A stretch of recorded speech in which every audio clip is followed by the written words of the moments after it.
My entitled toxic roommate quite literally takes advantage of my time and money just so she can have a place to live and have free food on a daily basis. But after I made the simple request of having her split the cost of dinner, which was only $6 by the way, she freaked out on me and moved out right then and there, putting me in a situation that was really crazy and marking this as something that I will truly never forget. Here's what happened. Okay, so in my freshman year of college, I became really close with this girl who I will call Avery for the sake of the story. She and I were the same age, we had the same major, and we had almost everything in common. Well, we immediately became the best of friends, and that quickly became extremely toxic for many reasons. We had the same opinions on almost everything, but the things that we disagreed on, they became huge deals even if they weren't. She was one of those people who, if she didn't like someone, you weren't allowed to like that person either. If she thought that a song was great, you also had to think that song was great too. If I expressed anything that differed from her in any way, a big blowout would always ensue. But also, I had never felt closer to someone.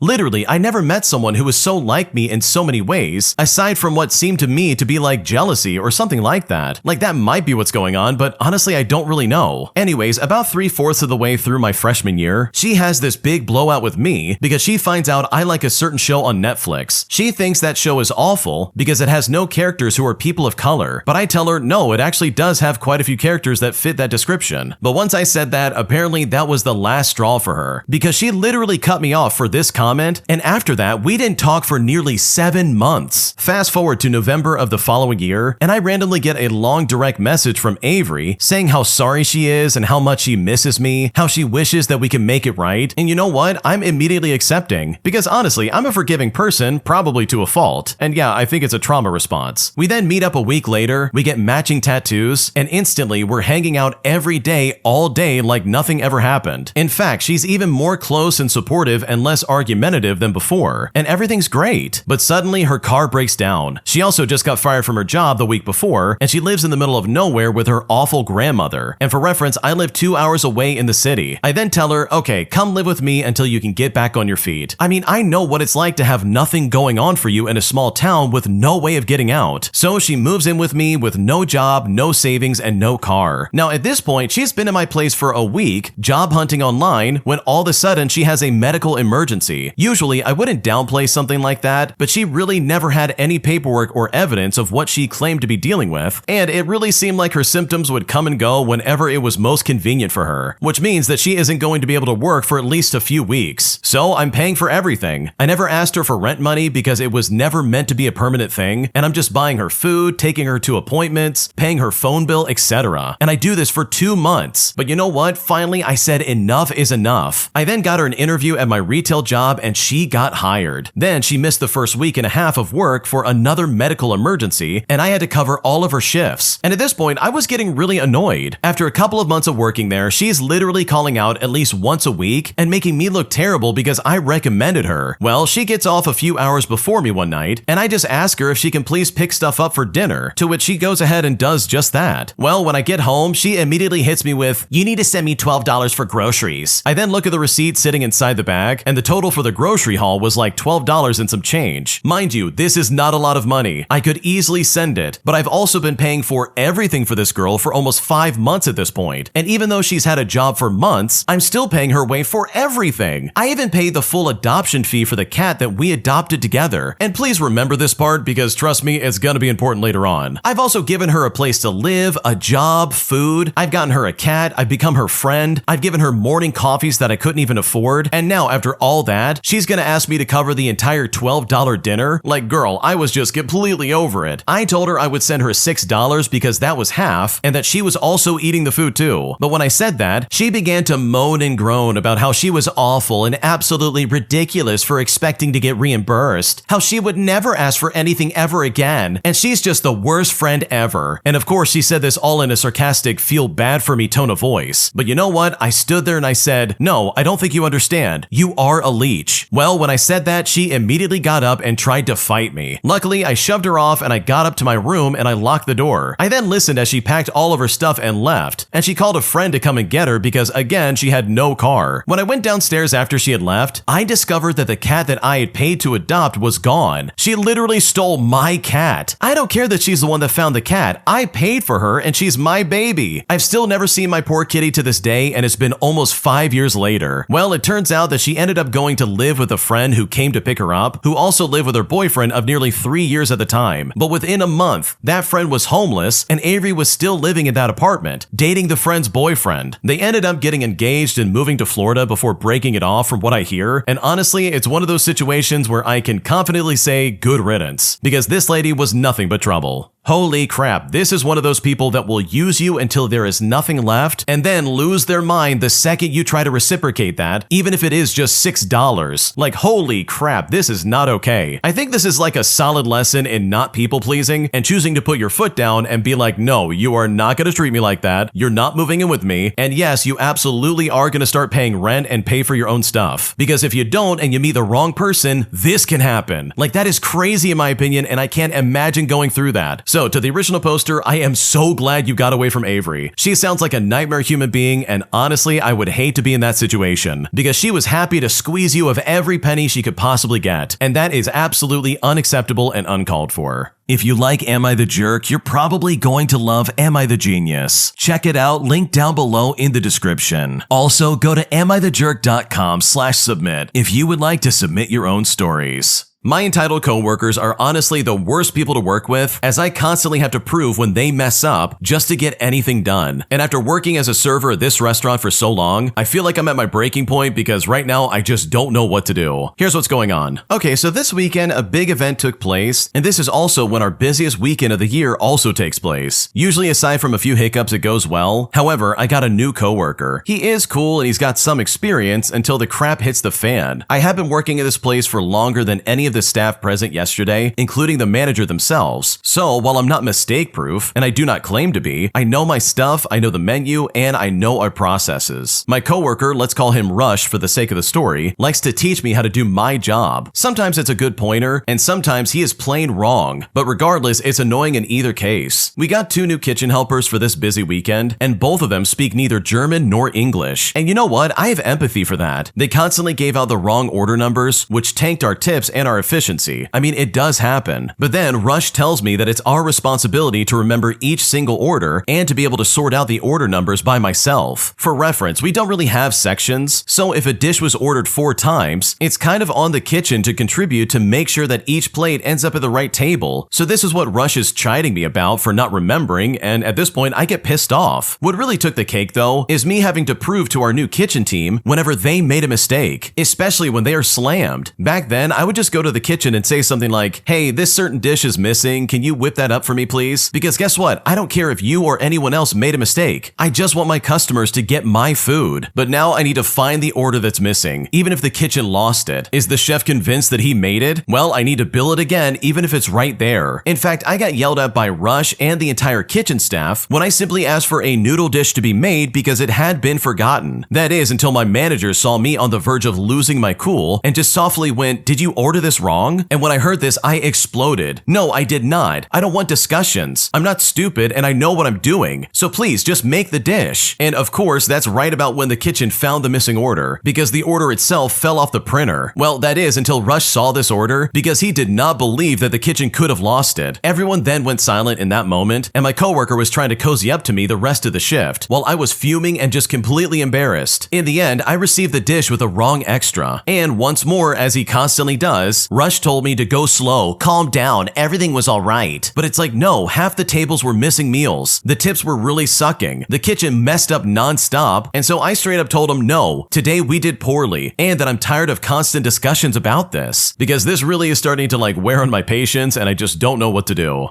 Oh man, I cannot stand coworkers like Rush. They literally will do anything they possibly can to avoid any kind of backlash or blame for mistakes they make. And yeah, as far as I'm concerned, they absolutely made a mistake here. They're either giving out the wrong side dishes or they're just not making the dishes entirely. And honestly, that is unacceptable, dude. This place that you're working at kind of sounds like something that's a more higher end experience. And if that really is the case, this isn't some run-of-the-mill chain restaurant, then holy crap, Rush and everybody else in the kitchen needs to be retrained. There's no good experience excuse for that. And I say that as someone who's worked in some environments that are similar to that, because you literally need to have your stuff together every single day. And on top of that, like, dude, you have so much time to prep and get things ready that, in my opinion, there's just no good excuse for having mess ups this big. Because I'm right there with the original poster. Like, I totally get it. Small mistakes are not a big deal. Like, that's totally understandable and that's gonna happen for anybody. But to literally have missing orders and having the wrong side dishes, like, that would drive me crazy because there's no excuse for that. Plus, the kitchen staff doesn't have to deal with the customer. They just throw it out there and say, well, I hope it's right. Meanwhile, the servers are getting chewed out for something they didn't do. Like, they're literally just the middleman. So it's like, dude, come on, man. You're cutting into my paycheck by not doing your job correctly. So yeah, to the original poster, I know exactly what you're going through. I've been there to a certain extent, and I know how you feel because I've been a server with crappy kitchen staff too. And all I can say is that I hope it gets better sooner than later because that is a nightmare, especially when your rent and all of your bills depend on people doing their job correctly. My mother-in-law says she only wants to provide childcare for our daughter and not for our son, which has put my wife and I in a weird situation as we now seriously just don't know what to do. Here's what's going on. Okay, so my mother-in-law initially offered to help with childcare 1 day a week, and I've got to say, she seemed enthusiastic about all of it. However, after our daughter was born, she made it clear that she only wants to care for her. She claims it's fair because she didn't help with our son when he was a baby and my mom did. For a bit of context, we did offer before our son was born and my mother offered, but when we asked, my mother-in-law reacted like a deer in headlights, so we just dropped it. We've had multiple discussions ever since then, explaining that we don't agree with her only wanting one child, and honestly, she just didn't seem to understand. But a week later, she goes back to only wanting to care for our daughter and pretending like we agreed to that. And right now, we're really unsure why this is happening. It might be because we're a lesbian couple and she only wants to bond with a child that she's biologically related to, or maybe she wasn't ready before but is now. Either way, she has said multiple times that she doesn't care to take care of our son, and she's even said this in front of our son. Now, I feel like our weekly childcare arrangement is off because I don't trust her to care for both children equally. My wife feels that we haven't actually explicitly said that she must take care of both children or none of them, and that we should just give her a chance. But right now, this argument is devolving into my wife saying that I'm trying to isolate her from her parents and that I'm treating her like she's a bad person. I just want to protect our kids because right now I just don't know what to do anymore. Okay, I've got to be honest, this sounds incredibly weird. Your mother-in-law's being very selfish by being like, oh, I only want to be around your daughter and not your son. Sorry, but that's not what I want to do. Like, seriously? The daughter's 3 months old and the son is 3 years old? So it's like, seriously, how on earth are you supposed to be like only taking care of one of them and then just ignore the other one? Because it's going to be irrational for them to be like, yeah, let me just send my kid to 2 different babysitters. Like, what's going on? And also, the fact that your wife is trying to be like, oh, you're separating me from my mom. It's like, no, dude, your mom is doing that to us. Like, literally, she refuses to even take care of your son, dude. Like, what's happening right now? So no, I don't think you're at fault in this conversation, and I think your wife is kind of being silly in my opinion, because your mother-in-law is the one who's driving a wedge in this entire scenario. And if she would just be reasonable and actually watch your son, then all of this could have been resolved a long time ago. Today, I found posts online stating that my boyfriend was possibly cheating on me, resulting in my boyfriend being very angry with me, as I'm pretty sure that he knows that I know that he is probably cheating on me. And at this point, I honestly just don't know what to do because this entire situation is very messy. Here's what's going on. I'm a 28-year-old female, and recently I found a post of my boyfriend on a local Are We Dating the Same Guy page that you might find on something like Facebook. For reference, we've been together for 5 years, and there were several comments on there of girls saying they texted him or went out with him, and I couldn't really tell if this had happened recently or if it could have been from like a long time ago. So anonymously, I commented on it, and I was asking if anyone has talked to or hooked up with him recently, and when I did this, a girl responded saying that she did, and asked if I did as well and if I had any tea on him. I probably should have said that I was his girlfriend, but I was so embarrassed that I just simply couldn't. I worried that I wouldn't get any information, so I just said that he told me not to talk or sleep with anyone else and he wouldn't either, but we also never actually hooked up. Well, she responded back claiming that he had said the exact same thing to her. I then asked when they last hooked up and she just never responded back after that. Well, my boyfriend then comes home and is furious. He's slamming doors, giving me dirty looks, but won't say anything to me. Now, I know that he knows I was the one who anonymously posted because I had suspicions that he had been cheating on me and have recently been asking him, but he denied doing so. I then go back to the post and all of her responses are deleted, so I know that she told him, and I'm sure that he told her to delete them, but he's just so pissed at me for it. So seriously, what are my next steps for this? Do I confront him about this, or do I just wait and see if he says anything? We also rent an apartment together and we're on the same lease, so that makes things even more complicated. What should I do? Okay, honestly, I think this is like the biggest red flag you could ever experience of like, yeah, this guy's a piece of garbage and you can do way better than this. So I know for a fact if I found his name on some kind of Facebook page where it's like, oh, are we seeing the same guy? That would be more than enough evidence for me to be like, yeah, this is kind of sketchy. And it would really raise my eyebrows because like, why would your name get put on that page if it wasn't true? Random people aren't just thrown on there, dude. And I'm sure this isn't some like bitter ex, like you guys have been together for 5 years. So personally, if this is not a wake-up call to be like, okay, this might not be right for me, and to start making the steps of like moving out and moving on with your life, then honestly, I don't know what will. Because it's pretty obvious this guy's cheating on you, and I think you might want to do something now instead of waiting later. Am I the jerk for calling the health department on a restaurant I went to after they served me some chicken that was very much undercooked? Because after telling my friends about this, they're saying that I'm a jerk for saying anything to begin with. And at this point, I'm honestly not sure if I made a mistake. Here's how it all went down. Okay, so as the title suggests, I was served undercooked chicken at a major chain restaurant. Unfortunately, I didn't realize it until I reached the thick part of the chicken thigh. Upon realizing this, I calmly brought the matter to the attention of the waiter. He looked pretty disgusted and brought the supervisor over.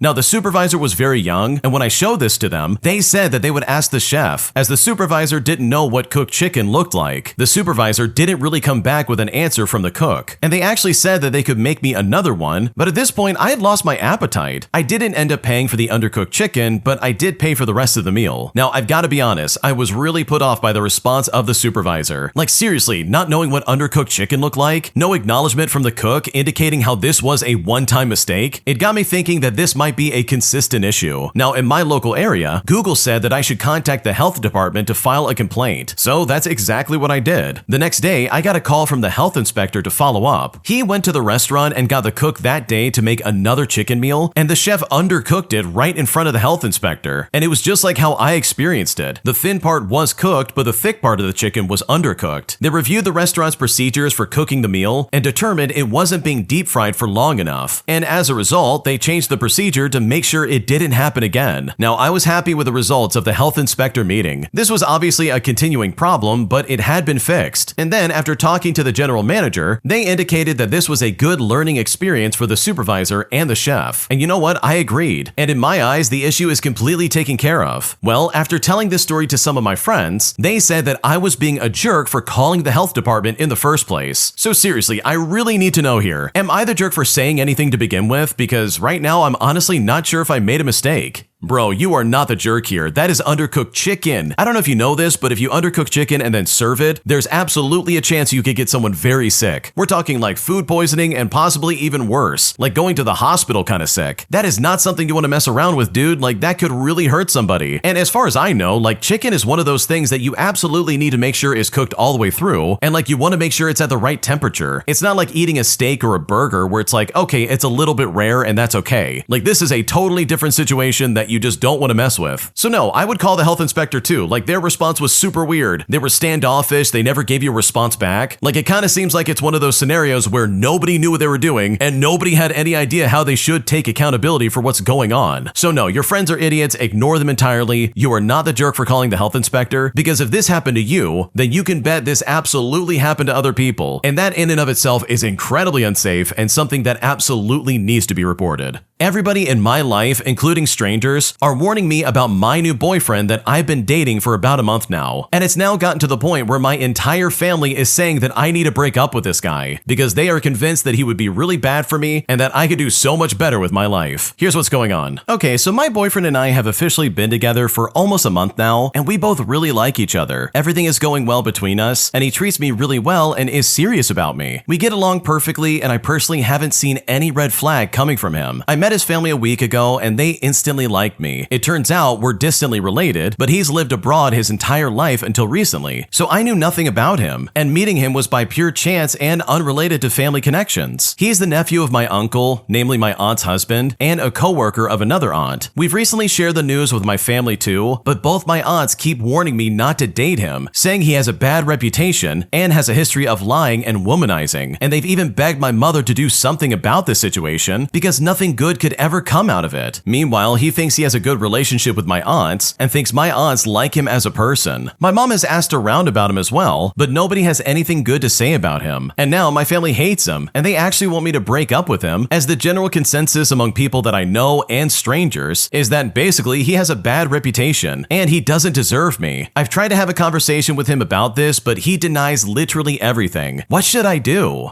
Okay, honestly, if someone really has this bad of a reputation and you're hearing about it a month into the relationship, then in my opinion, it might be time to turn around and run away. For reference, the original poster is 28 and their boyfriend is 40 years old. And I'm not saying that makes a difference in the situation, but I will say everybody coming up to you this early in the relationship saying, hey, this is a bad guy, you don't want to date him. Like, that's not just coming out of nowhere, and I think there might be some reason why this is happening. So if I was in your shoes, I would take that as a sign and turn around and probably run away from this relationship. Because if everybody around me is saying this, even strangers I don't even know, then there might be some kind of truth to this that I can either unpack and figure out, or I can listen to my gut and say, okay, I'm gonna move on and find a better boyfriend. My entitled manager makes the loss prevention team at my store take an entire week off of work just to save money for the company. So I decided to get some revenge and remind them of how important my job really was. And as a result, my shady friends came in there without anyone to stop them and stole thousands of dollars worth of merchandise, all without anyone to try and stop them, eventually resulting in that store shutting down 2 months later. And I've never been happier to collect unemployment from anybody in my life. Here's what happened. So I used to work in loss prevention for a regional chain of electronic stores. My job was basically to patrol the store in plain clothing and detain someone if I caught them trying to steal. I've worked private security before, so this was a pretty nice gig. The store's corporate policy, for reasons I cannot quite comprehend, mandated a weekly quota of shoplifter apprehensions, which we called stops. We needed to have at least 3 stops a week. Usually we had just about 10, which was just shy of 2 per day, and obviously most of the stops involved expensive electronics. We paid our own salaries many times over and saved the company an astronomical amount of money. That is until one fateful week. Saturday rolled around and all our loss prevention personnel were called into the office. There were 4 of us in total. The store manager told us that only 2 stops had been made for the week, so we had not met our quota. He contacted corporate and they told him to give all loss prevention personnel the entire week off just to save on the cost. An extra cashier would be scheduled to stand by the door as a deterrent. Now, as you can imagine, a week of no pay did not go over well with any of us, and it was particularly bad timing for me. My rent was due, my dog had some vet bills, and my nephew's birthday was coming up. I and all of my coworkers did everything to fight this. We talked about how we usually met our quota many times over, how we paid our own salaries with all the stops that we did, how much money we had saved the company, how laughably ineffective an untrained cashier standing by the door would be, but it all fell on deaf ears. By the end of it, the manager was clearly flustered, but insisted that we just stay at home the next week. He said that we should think of it as a vacation. I mean, we all had paid time off available, but of course, he said that we couldn't use it. He said that it's about cutting losses for the company. Cutting losses, you say? Well, if only he knew the garbage I was about to pull. We all went home feeling angry and wronged. But before I even set foot in my door, I had the vague beginnings of a plan for absolute vengeance. Now, for some context, I had a few friends, or I guess acquaintances, who were a bit shady. They were generally straight-laced, but they themselves had friends who were even shadier. Dealers, addicts, and even a few gang members if the rumors were true. They usually hung out in one of 3 parks in the city limits. So, after blowing off some steam at home, I began to make my rounds. The conversation with each group followed a pretty set pattern. I would say hi but look a little upset, and they would then ask me how I was doing. I would say something like, well, not too good, I guess. My store just gave the entire loss prevention team the week off just to try and save money. I'm gonna miss out on an entire week of pay. A few would probe a bit and I would verify that yes, anyone could just walk into the store and take stuff out of it without having to worry about an undercover loss prevention watching them. Now, I knew that my plan was beginning to take hold when someone I had not got talked to posted on Facebook asking if it was true that this store had no loss prevention for this entire week. The word seriously gets around fast. All I had to do was now head to the store, grab a 30-pack of beer, and slowly drink the week away while this all went down. People lost their minds. A bunch of product went missing every single day, and not just little things. People were apparently walking out with giant flat screen TVs and refusing to stop for the lowly cashier by the door. Tablets, laptops, notebooks, and consoles, they all vanished into thin air. Several cell phones from the display case even went missing. But I would not hear about this till later though. All I know is that on Wednesday, hardly halfway through my unpaid week off, I got a call from work, but I let it go to voicemail, and I couldn't help but crack a smile when I finally listened to it. It was the store manager asking me to come in and work a full shift because of all of the problems they've been having. You could almost hear the desperation in his voice. I knew my little scheme had worked perfectly, but sadly, I chose not to respond or come in for work that day. Even if I wanted to, I was pretty deep into a six-pack at the time. I got another call the following day, which this time I answered. I said to them, "Boss, I'm so sorry, but I'm actually 8 hours away at the beach right now. I thought going out of town would be a good idea since, you told us to treat this like a vacation." In reality, I was still in my pajamas, drinking coffee, and watching my favorite television show all day. The following day, I didn't get a phone call. The store had to bus loss prevention personnel in from other stores and had a police officer standing by the door. I'm sure the police department was happy to oblige, and I can only imagine how many calls they got from the store over the past week. When I went back after my week off was up, there were 2 new policies that were tacked right onto the bulletin board. For starters, at least one lost personnel associate must be on the floor from open to close, and the quota was changed from the number of stops per week to the amount of money saved in a month, a much more flexible and reasonable quota that the 4 of us would have no problem meeting. Well, I should say 3 of us actually. One of my fellow loss prevention coworkers made use of their week off by getting a new job, and honestly, good for them. Now, I never did learn the hard numbers on how much money hemorrhaged out of that store, but I do know that it was somewhere in the 6-figure range. I thought about getting a new job myself, but it didn't prove to be necessary. I guess a company that cuts all loss prevention for a week must have deeper financial problems, because the whole chain folded 2 months later. I then got to spend my days drinking beer, watching Netflix, and getting paid unemployment for it. I ended up landing a new job with a private security firm that paid me much better. I eventually ran into my shadier acquaintances showing off their new iPads a few days after this mess, and needless to say, I think I know exactly how they got them. Yeah, that's a crazy circumstance to be stuck in. Imagine working your job and then getting sent home for an entire week, all because the boss and your store didn't want to pay you. I think I would have lost my mind if I had to deal with that. That must have been awful, but you know what? It kind of worked out in the end, because that store learned very quickly that yes, your job is very important, and without you being there to try and stop the bad guys from getting their merchandise, they will literally lose thousands of dollars, and they've got no one to blame for that except themselves. If you like Am I the Jerk, you're probably going to love Am I the Genius. Check it out, linked down below in the description. Also follow Am I the Jerk on Instagram and Twitter to see all the stories that couldn't make it into the videos. Am I the jerk because I got my daughter an $80 dress because she was so kind to her younger brother? Here's what happened. So my family just got back from a week-long cruise, and there is still some tension about this situation. My wife and I took our 20-year-old son, 16-year-old daughter, 13-year-old son, and 7-year-old son. Our oldest spent most of his time on vacation doing his own thing, having breakfast and dinner with the family, but being seldom seen otherwise. My wife and I enjoyed spending time with our kids, but we also did some couple activities as well. There are clubs on the boat for kids, and our 13-year-old really enjoyed them, but our 7-year-old didn't, and kept wanting to spend the day with his sister, who we had given carte blanche to do her own thing as long as she ate with us, and answered when we messaged her. She was a good sport and took her little brother on most of her adventures, swimming with him, taking him to trivia, and doing the animation classes with him. I felt like this was a very sweet thing of her and showed a great deal of maturity. The second to last day of the cruise, I took her to the gift shop and I told her to pick out whatever she wanted as a thank you for looking after her brother. She was very excited and ended up picking out a dress. The dress was $80. She wore it to dinner and that night, and when she told her mom I bought it for her, my wife gave me a weird look. After dinner, she asked me why in the world I did that. I explained that it was a reward for looking after her brother. She said that we can't buy an $80 dress for our daughter and then get nothing for our sons. I said we didn't get them nothing. We literally took them on a cruise. My wife said that I'm an idiot, but I don't think so. We got some trinkets for the younger boys, about $20 worth of stuff, and my wife thinks that I messed up and said that I should apologize to the boys. But I refuse. We took our adult son on a vacation that cost thousands of dollars. He has no reason to resent his sister for being rewarded for being thoughtful. If we got our 7-year-old and our 13-year-old a really expensive souvenir, it would probably be lost or broken. She still thinks that I'm a jerk though. Now, just to clarify, we did not tell our daughter to explicitly babysit her brother. That's not the case at all. What kept happening was that she would tell us her plans for the day, and the 7-year-old would say that he'd rather go do that than go to the kids club, and she would agree to let him come with her. So it was more of her just being a nice sister than actually babysitting. She always had the ability to drop him off at the club, and that's why I wanted to reward her, because I thought it was so sweet of her to not do that and to make her brother feel good about his cool older sister wanting to hang out with him. So honestly, am I the jerk for wanting to get my daughter a dress as some kind of reward for watching over her little brother? No, I don't think you're the jerk at all. I honestly think that's really sweet and really endearing. Your daughter was literally being a good older sister. She could have easily just gone off on her own and said, okay, see you later, bye, I'm not spending time with you. But instead, she decided to step up and let her little brother come along with her. I mean, nobody asked her to do that. She literally did that on her own. And that, in my opinion, is a sign of a really good older sister. So no, you're not the jerk and you didn't do anything wrong for getting her that dress. That was clearly a gift that honestly nobody is having a problem with except for your wife for some reason. And I don't think there's anything wrong with her getting that gift and your sons getting something simple, because at the end of the day, they got to go on a cruise. And that is already a fantastic way to spend a vacation. Am I the jerk for checking my husband's dashcam footage on his car without his consent, even though I was trying to figure out what happened to our dog? Here's what happened. So I live with my husband and my daughter. My daughter and I recently went on a short trip out of state while my husband stayed, as he had work and was supposed to look after our dog. On the last day of our trip, we got a call from my husband, who was acting distraught and said that our dog had run away and that he could not find her. He claimed that she just bolted away from him in the park and she went into some bushes and he could not find her. Our dog is quite small. It's a mini poodle mix and it's almost 13 years old. She is still active, but it is really unlike her to run away from us. So I was suspicious, but chose to believe my husband. I mean, my daughter and I were in grief for the loss of our dog, but we did not want to blame him. When we came back home, he seemed surprisingly okay, unlike us. Ever since the pandemic, my husband started working from home, and he has always been annoyed at how much attention we gave the dog and hated how the dog begged to sit on our laps and his while he worked. A few days later, we got a call from Animal Rescue in our neighborhood stating quite far from us that she had been found. I picked up the phone and it was on our landline, which we almost never use these days, but it was the contact on the microchip. I told my husband and he just said, "This is great, I'm so happy," but it felt kind of blunt and insincere. I said it's strange that she got so far, and he responded that someone must have stolen her and then abandoned her. This made little sense to me as to why that would happen. So when he was out drinking with his buddies, I copied the videos from his dash cam for the days I was away, and I saw that he had indeed taken the dog far out of state, had clearly dropped her off in front of his car, thrown a frisbee-like object into a field, yelled at her to fetch, and then drove off without her. I was livid and confronted him, and he just stupidly muttered how he dropped her there so she could find a farm and have a better life. And then the next day, he got angry at me for viewing his dash cam, and he called me and my daughter jerks. So I need to know, am I the jerk for checking my husband's dash cam footage on his car, all without his consent, just to try and figure out what happened to my dog? Wow, your husband is an awful person. Let me get this straight. He literally took the dog out of state, threw a frisbee and said, "Go fetch," and then got in his car and then took off. Like, are you kidding me right now? This guy has clearly seen one too many movies, because that's a horrible thing to do. Like, there's no good excuse for treating a dog like that. A dog, in my opinion, is a member of the family. It is trusting that you're going to take care of it. Like, seriously, this guy has some serious problems. And it's also a massive red flag that he freaked out that you're looking at his dash cam footage. I mean, if this heartless jerk can clearly get rid of his dog by just throwing a frisbee out of state and then running off like nothing happened, what else could he possibly be hiding from you. I bet that dash cam has a lot of footage that you probably don't know about. So no, you are absolutely not the jerk for checking the dash cam footage. I mean, honestly, let's just thank our lucky stars that it was even there in the first place to check. So honestly, hopefully this all works out for you, because this pathetic excuse for a man is an absolute dirtbag, and he had no right to treat that dog in that way. Today, I messed up by realizing that I destroyed an art piece in an art gallery 10 years ago, and now I feel really bad and I don't know what to do. Okay, I want to start off by saying that while this event happened 10 years ago, I literally just realized an hour ago what I actually did. In 2014, I was just completing my master's degree in design. Now, the degree was set up in such a way where it was one course of 40 people, but we were all doing different areas, from dance to architecture, sculpture, textiles, everything and anything. We would have lectures together and present the progress on our projects every couple of months. So the end of the year comes around and we start setting up our final gallery show. The space we were using was the first year art students workshop, which we cleared out, prepped, and painted it fresh. When I arrived to do my part, one wall was a complete mess, like 100 holes all over it, like a hammer and knife attack. I was angry that a first year did this to a structural wall, so I decided to grab the sandpaper, some filler, and some paint just to try and fix it. The show went ahead fine, with a warning wet paint sign on that section. I think you can tell where this might be going. You know how your brain suddenly reminds you of things out of nowhere? Stuff like, oh man, my laundry, or oh, I forgot to pay that bill. Well, I'm sitting in my bed and suddenly I realize, oh no, that was Anna's master degree piece. You see, Anna was a part-time mature student on different hours to the rest of us. We saw one presentation of her work, which was about making repeated holes into paper and cardboard. I never thought about it much again. She must have come in before the rest of us, created the wall piece for the show, and then left. And I just went in, filled it all in, and painted over it. To be fair, she never really left any note or a name on the piece of art. I honestly don't even know if she knew what happened to it, since it's not like she would need to come back to collect it after the show, since it was, you know, a wall. If she did, I hope she saw humor in it and added it to the piece's story, saying something like, humans crave to repair damage, or something like that. Either way, I'm now silently cringing, and I may need to repent to the art gods, or else karma will come back and strike me down. So sure, that is kind of a mess up to some degree, but you know what? If your classmate didn't want that supposed art project to get fixed and painted over, well then they probably should have properly labeled it. Like seriously, they didn't tell anybody that's their work. They didn't put up a note or a sign or anything along those lines. Like seriously, this is your classmate's fault, not yours. You were literally just trying to make that place look good in preparation for the art show. So I mean, sure, in retrospect, maybe you did mess up, but at the end of the day, this is completely Anna's fault, not yours. Am I the jerk for telling off my brother-in-law after he mocked my son for going to therapy? Here's what happened. I'm a 38-year-old male, and my 15-year-old son has been in therapy for the past few months after his best friend passed away. It was very hard for him, and while I've always been there to help him, my wife and I felt that having a therapist would be best. He seems to be making a lot of progress, so I know it's working. Unfortunately, my brother-in-law is the type of man who thinks that men shouldn't express their emotions. Now, I've always thought this was complete baloney, so I made sure my wife and I were on the same page about not letting that happen. Last night, there was a family gathering. My son had just had his therapy session, so we picked him up and drove there. While we were there, my son was telling me about something they talked about, and my brother-in-law must have overheard it, because he started on a tangent about boys not needing therapy and calling my son a girl. I probably wouldn't have reacted as much if my son hadn't been there, but my son was visibly hurt by what he was saying. I was angry at him, and I told him to get lost, stating that right now, my son is more of a man than he is. I would have liked to say more, but I didn't want to upset my son further. I admit that I might have gone a little too far, but I was defending my son. But I don't think someone who shames someone else for being healthy while also being sexist is being a man. My brother-in-law just glared at me and stormed out of the house. My wife told me that we were leaving, so I got my son and we left. My son didn't say much the rest of the night, but my wife sure did. She was mad at me for doing that and saying I disrespected her brother. I tried to explain I was just defending my son from him, but she wouldn't take it and is ignoring me. I'm still mad over this. My son was shamed for expressing his emotions, and then everyone gets mad at me for defending him. But all of their reactions are making me second guess myself and wondering if I'm secretly the jerk jerk here. What should I do? I don't think you're the jerk for stepping in and defending your son. Your brother-in-law was absolutely being a jerk. He disrespected your child in front of everybody. And by the way, your son's going through a really difficult time right now. His best friend passed away, and things have been so bad that he needed therapy to try and deal with this situation. You literally did your job as a parent, and in no way do I think that makes you the jerk in the slightest. Am I the jerk for speaking to my child in Polish, even though my boyfriend has asked me not to do it? Here's what happened. I'm a 21-year-old female, and I've been dating my boyfriend who's 26 years old for about 3 years now. We have a son together who's 13 months old. Not too long ago, my son said his first word, and I decided that now might be a good time for me to teach him Polish in addition to English. So for the past few days, I've been speaking Polish to him. I know he won't learn it straight away, but in a few years, he might be fluent. However, when my boyfriend saw me saying Polish words to him, he said that I should stop doing that. I asked him why, and he said it wouldn't be fair if we could communicate with each other in a language that he could not understand. He even said that Polish wasn't a useful language to learn, like Spanish or French. I have acknowledged this, but I have continued to do this, even though my boyfriend has asked me to stop. I feel guilty, but I do want to share my first language with my child. I also feel hurt that he doesn't care about my language, so I need to know, am I the jerk for speaking to my child in Polish, even though my boyfriend has asked me not to, and is really against the idea of my son learning the language? You are not the jerk for teaching your son a second language. Your boyfriend is being an idiot. Seriously, this guy is a complete moron. Why would he not want his son to be bilingual? Now that I'm an adult, I'm personally very furious that I don't know a second language. Like, I never had the chance that some people had of not only learning a second language in school with like a really good program because I never had one, or to have a native speaking family member who speaks that language. Like, seriously, this is a really good opportunity for this kid. And just because he's learning Polish doesn't mean that it won't be useful in his life, because most kids who are bilingual earlier in life might have an easier time learning other languages. And teaching him when he's younger and carrying on this language to your son would not only be a really good way of keeping your family line alive, but it's also a good way to set him up for life. So no, you are not the jerk in this situation. Your boyfriend is a complete idiot, and seriously, if he wants to know what you're saying to your son in Polish, then it's time for him to pick up a book and learn Polish, because as far as I'm concerned, it would be a disservice to not share this with your son. My entitled downstairs neighbor bangs on her ceiling anytime we walk around, claiming that we're making noise on purpose and that we're trying to intentionally ruin her life. Things got so bad that she threatened me and my boyfriend, forcing us to call the cops to intervene just to fix this situation. And needless to say, we are hoping to get a better apartment in the future, because we are sick and tired of this crazy Karen. Here's what happened. So my boyfriend and I moved into a new apartment in August. It's older, so the floors are super creaky. And according to our lease, we're obligated to cover 90% of any room with carpet, except for the bathroom or the kitchen, just to try and help with the noise. It turned out our apartment was previously managed as a dorm by a local college, so the floors already have a layer of super thin, awful carpet. We also laid down more rugs to help with the noise cancellation. Our downstairs neighbor moves in about a month later, and within a month of that, starts banging on her ceiling when we get too rowdy. The first couple of times, it happened super late in the living room. We were moving around after midnight the first time, and later she came to talk to us and asked us to keep it down at night, which is like, okay, sure, fair enough. The next time was when we walked in from the airport at 10 o'clock at night. She came up, banged on the door, and talked over my explanation. I told her I was sorry, and I asked when she was hearing the noise, assuming it was just my cat running around at night. But no, she tells me that she knows it's not the cat, she knows it's us, and she doesn't live alone. Which again, okay, but whatever. So we started to go to bed earlier, as we settled into the apartment and our jobs. But the banging only continued. For months, she would hit our ceiling whenever we walked around. Going to bed at 10 o'clock, bang, she would hit the ceiling. Waking up for 5:30 for work, she would do the same thing. Even if you sat on the couch but you decided you wanted some snacks, she would still hit the ceiling. Around Christmas time, she comes to our door again. My boyfriend answered, and this time I recorded, and I'm so glad I did. This woman came up and looked my boyfriend in the eye and said, "You have to stop following me." My boyfriend says, "What are you talking about?" She looks at him and says, "I know it's not the cat or the dog or your girlfriend, because I know your footsteps. I don't know how you figured it out, but you figured out how to listen to where I am, and you're following me around my apartment, and I'm sick of it." My boyfriend calmly immediately responded that she sounds crazy and that we straight up don't care about her. She then told us that she doesn't live alone. So we're thinking, cool, she's practically insane, whatever. The banging continued with us stomping every time we heard it. She didn't like that, but it made it more fun. We had already explained the situation to our landlord, and they were thankfully on our side. But things only got weirder as this lady went from crazy to absolutely insane. Now fast forward, and our town was the first in the United States to be locked down under quarantine. So for the first few days, the banging gradually increased until one day this woman lost her mind. I will admit that we are early risers on the weekends. On this particular Sunday, we ended up waking up super early, but not doing much for the next few hours. We drank some coffee and sat on the couch until 11 o'clock. At that point, we decided to get up and clean the apartment. And that's when homegirl absolutely lost her mind. She had to be running from one end of her apartment to the other. She's banging her ceiling so hard that I'm convinced she's damaging it. At one point, I hear what sounds like muffled yelling after she followed me into the bedroom. We had plans that day, so we just ignored her. We finished cleaning and we started to leave. She must have been waiting for us to leave because for the first time ever, she walked out of her apartment right as we go to her landing. I was holding the dog while waiting for my boyfriend to come down, and as she starts to descend down the stairs, of course, she decides to turn around and say something. She says to me, "Tell your boyfriend to cut it out." I look at her and say, "Cut out what? Walking around? You're hitting the ceiling because of me and the dog moving, not him." This crazy Karen continues to spew some of this garbage at me all the way up until my boyfriend gets down to me. She proceeded to stay exactly 3 steps ahead of my boyfriend, slowing us all the way down the stairs. She tried to block us going out the door at the bottom, but backed off when we just didn't stop. She's continuing to yell at him all the way to the parking lot. Between myself and my boyfriend, he's typically the hot-headed one, while I'm typically the calm one. Amazingly, he kept his calm the entire time, calling her a crazy lady and ignoring her as we walked past her and her car to the dumpster. As I passed her car, she decided to continue talking to me, and I was just so angry not to engage. The entitled Karen said, "I'm serious, it's done." I say, "Okay, what do you want us to do? Crawl around? I already told you we have a 60-pound dog, and we're all just walking around." This crazy entitled Karen then said over top of my talking that I need to remember that she doesn't live alone. But I look at her and I say, "Okay, stupid, well neither do I. Do you see my boyfriend over there? Like, what's your point?" By the way, that's the 3rd or 4th time you've said that, and that could be taken as a threat. This crazy Karen then says, "You think it's a threat? Fine, it is." And at this point, I looked at her and I said, "Okay, well I'm gonna call the cops," with her saying that she would do the same. So we both call the cops and they pull up. They talk to her first and then they come talk to us. I don't know what she told them, but when they come talk to us, I told them everything she had said and done for the past 6 months. The officer explained that it was a civil matter and that it would have to be dealt with by the landlord, but assured us that they explained to her that it is perfectly acceptable to walk around your apartment at 11 o'clock on a Sunday. They also told her not to knock on our door ever again and that she's not allowed to bang on our floor over footsteps at any point. For a couple of nights, she got back at us by banging at 1:30 in the morning just to try and wake us up. We had already reached out to our landlord again, and at this point, he told us that he'd see what her problem is. But that's still not the last of his troubles with her though. We ended up talking to the people that live below her and telling them about the banging. It turns out they've heard it this entire time and had no idea what it was. Now that they know, they've also reported her to the landlord. The banging has stopped and we don't expect her lease to be renewed. And you know what? Hopefully we end up in a better apartment in the next couple of months. Yeah, that entitled crazy downstairs neighbor honestly had this coming. She tried to pull the power play of banging on the ceiling to try and get you to shut up. But in all actuality, you're not even doing anything wrong. You're just walking around your apartment. Like seriously, this Karen is completely out of line. And I think it was a really good idea to get the cops involved. This lady's crazy. She's waking you up at 1:30 in the morning. She's banging the top of her ceiling anytime any noise happens. Like seriously, if you're going to live in an apartment, there's gonna be noises that you probably don't like. But sometimes you need to just learn to live with it, even if you don't like it. So good for you for standing your ground, and hopefully you do find a better house to live in. Because I would hate for this lady's lease to get renewed and for you to be stuck with her all over again. That sounds like a nightmare, and that is not something I would ever want to deal with. If you like Am I the Jerk, you're probably going to love Am I the Genius. Check it out, linked down below in the description. Also follow Am I the Jerk on Instagram and Twitter to see all the stories that couldn't make it into the video. videos. An entitled Karen writes a bad review after we kept our store 20 minutes open after closing just to accommodate her and get her kids out of our store. Here's what happened. So for a bit of background, I work at a buy, sell, trade toy store that has new and used toys. We also have a build station where kids can build minifigures. The store is located in a mall. So a woman with 5 or so kids came in on Sunday and were wanting to make their own minifigures as well as look around the store. My coworker and I were more than happy to help them, and they all wanted to build their own figures. We waited patiently. Then about 10 minutes before closing time, we let them know that they had 10 more minutes before we had to start closing procedures. As a side note, there is one day a week where this mall closes early, which means the store closes early as well. They all said that was great, and my coworker and I went ahead and started cleaning up other areas of the store. After 10 minutes, we let them know that we would have to start closing down the store, and we would start ringing them up if they wanted. The woman started to get extremely huffy and asked why we were rushing them out. I explained that our store wasn't allowed to be open longer than the mall was, and that all store employees were supposed to be out at most an hour after closing. We told her she could let her kids finish their figures and that we could give her 10 minutes to do so. When the 10 minutes were up, I went over to let her know. We had another conversation about why she couldn't stay longer, which turned into a 5-minute argument where I was trying to stay calm and she was getting more and more aggressive. So I told her she could either check out now or we would have to close. She got extremely angry and had all of her children put all their items into the minifigure making area, and they stormed out. We ended up staying another 20 minutes to clean up after them and finish our procedures. The next day, my manager showed me the review she had made. Here's what it said, basically paraphrased. "We went in with my kids, unaware that they were closing early. They had a minifigure table, so I let my kids build some. They didn't let us finish or pay. Instead, they kicked us out and made us take apart our figures. The kids were super sad because we drove out of town to make them. I am extremely unhappy with the rude employees." My coworker and I explained what happened, and my manager watched the footage on our CCTV. And thankfully, after all of that, we did not get in any trouble. What an absolute jerk. First off, you came in right at the end of closing. It's literally the end of the day, and you seriously don't know that, hey, maybe we gotta leave? Like, that's just honestly lazy and really negligent on this lady's part. This is not the original poster's fault in the slightest. They were literally just trying to do their job and get this lady out the store so they could all go home. Like, if the mall's closing, then guess what? You gotta go. These people can't keep the store open just for you and your spoiled kids. So thankfully your manager believed you, because if they had not believed you and they somehow pinned this bad review on you, I think personally if I was in your shoes, I would have been looking for another job, because dealing with an entitled Karen like that is the absolute worst. But possibly getting blamed for something that you didn't do would probably be way worse in my opinion. I found out that my wife has a secret bank account that she's been moving money from our joint bank account over to this account, and I'm really confused and I don't know what's going on. Okay, to set the scene, I've been married to my wife for 10 years and we have 2 boys, one that's 6 years old and one that's 10 years old. I work full time and my wife is a stay-at-home mom. Our eldest boy is in school and our youngest is at home with her during the day. Financially, we do okay. There's no issues putting food on the table and paying bills, but we're not going on overseas holidays every year. Last night, I was looking at our joint bank account on the internet and I noticed an unexpected transfer of about $100. I thought that this was odd and I looked through the transaction history and I saw that there's quite a few transfers to this account. There doesn't appear to be a pattern to the frequency or the amount. I confronted my wife and she eventually admitted that she has a separate bank account that she hasn't told me about. I wasn't happy about this, but what really got me upset was that she refused to show me the account on the internet, as I wanted to see how much was in it and what purchases she had made. I called her a liar and untrustworthy, which I probably shouldn't have done in the moment. I went to bed without talking to her again. I got up early this morning to go to the gym while she was asleep, which is normal for a Saturday. I went through her wallet and I found her bank card. On the way home from the gym, I went to the ATM and checked the balance. Thankfully, she uses the same PIN for everything, and I found out there was only a few $100s in the account. The ATM only provides the balance and doesn't show past transactions. This seemed to stack up because I would have noticed money missing from our joint bank account if she had saved up thousands of dollars. She also hasn't made any unexplained expensive purchases. No new jewelry or expensive clothing. Sometimes there would be something new in the house, like a pot of plant or a new toy for the boys, which I didn't notice was purchased from our account. account, but I just figured she must have bought it when she went out grocery shopping or something like that. What I can't work out is why she refused to show me the internet banking details. I feel like she's really trying to hide something, but I can't work out what it could possibly be. And I guess this is honestly my main question. Could it be that she simply prefers to have some independence, or could it be something more serious? What should I do? First off, I don't think it was really appropriate to be looking through her bank account. Like, honestly, that seems really controlling, and that doesn't seem right in my opinion. I understand you're trying to get to the bottom of this and try to figure out what's going on, but at the end of the day, that's not your bank account, regardless of if she's putting money in there from your joint bank account. And checking that bank account without her permission is a huge violation of trust. And this kind of leads me to believe that maybe you're doing something that is really controlling and is inappropriate in your life together. I mean, the way you're acting is kind of leading me to believe that maybe you're really controlling with your money, and this is the only way she can have any kind of money for her own to spend on what she wants. Now, don't get me wrong, the fact that she's taking money out of the joint bank account and putting it in this secret bank account is a little weird in my opinion, but I think overall, if you just speak with each other and talk about what's going on in your relationship, you can hopefully get to the bottom of this. But either way, I think you really need to tell her that you did look through the bank account and you know exactly how much is in there, because otherwise this is only going to cause problems in the future. And hopefully the both of you can figure this out. Am I the jerk for putting an outside lock on my bathroom just to prevent my wife from using it? Here's what happened. My wife and I bought a house together about 6 months ago. This is our first time living together. Our house is an old American house that has been reformed many times. As a consequence of this, it has a silly layout where there are 2 bathrooms right next to each other that share the same wall. When we went ahead and bought it, we made an agreement that I'd take the bathroom on the left with a shower and she would take the bathroom on the right with a bathtub. Hers is much more spacious than mine. I soon learned that my wife preferred to use my bathroom, but only to go number 2. She would go number 1 or take a bath and do her makeup in her own bathroom, but when the time comes to have a number 2 situation, she only wants to use my toilet. Now, I usually wouldn't mind this, but the issue is that she sits for far too long on the seat, which leaves streaks in the bowl virtually every time she goes. I first tried approaching this civilly by asking why she used my bathroom. She gave me a vague answer about preferring it. Then I asked if she could at least sit back a bit more. She said it was none of my concern how she sat on the toilet. I offered to change bathrooms with her, to which she said no thanks. Then I asked her to stop using it, and she said it was her house too, so she should be allowed to go wherever she wants. I'm honestly tired of opening the toilet lid and seeing a number 2 in the bowl. The day before yesterday, I installed a lock on the door that I could open with a key. At first, she didn't seem to take the hint. She asked me for a key to the bathroom, to which I said no. Then, as she really had to go, she started to panic and asked me again and again to open it. I told her that she has a perfectly good toilet in her bathroom. She finally relented, but came out of the bathroom extremely upset with me. She's been ticked off ever since and demanding that I remove the lock. Now, was I out of line here? Am I the jerk in this situation? What should I do? Honestly, this story is insane to me, because your wife is literally destroying that toilet and not flushing it. That part in and of itself is like, what is happening right now? Are you serious? Are you really gonna do that to someone else's toilet and then not have the decency of cleaning up after yourself? Like, seriously, if you guys want to have some kind of deal about who uses what bathroom, like, go for it. You could do whatever you want, but at least have the common courtesy of cleaning up after yourself. That is straight up disgusting, and I can't believe she's not taking that seriously. Because seriously, just imagine how she would react if you started doing the exact same thing to her bathroom. I'm pretty sure her safe space for baths or whatever she wants to do would suddenly become very disgusting very quickly. Like, honestly, that is so gross. And she's only going to your bathroom because she doesn't want to destroy her bathroom. So honestly, if this was the situation I was in, I would not hesitate to put a lock on that bathroom either. She is seriously being weird about this and incredibly selfish, and I don't blame you considering the extenuating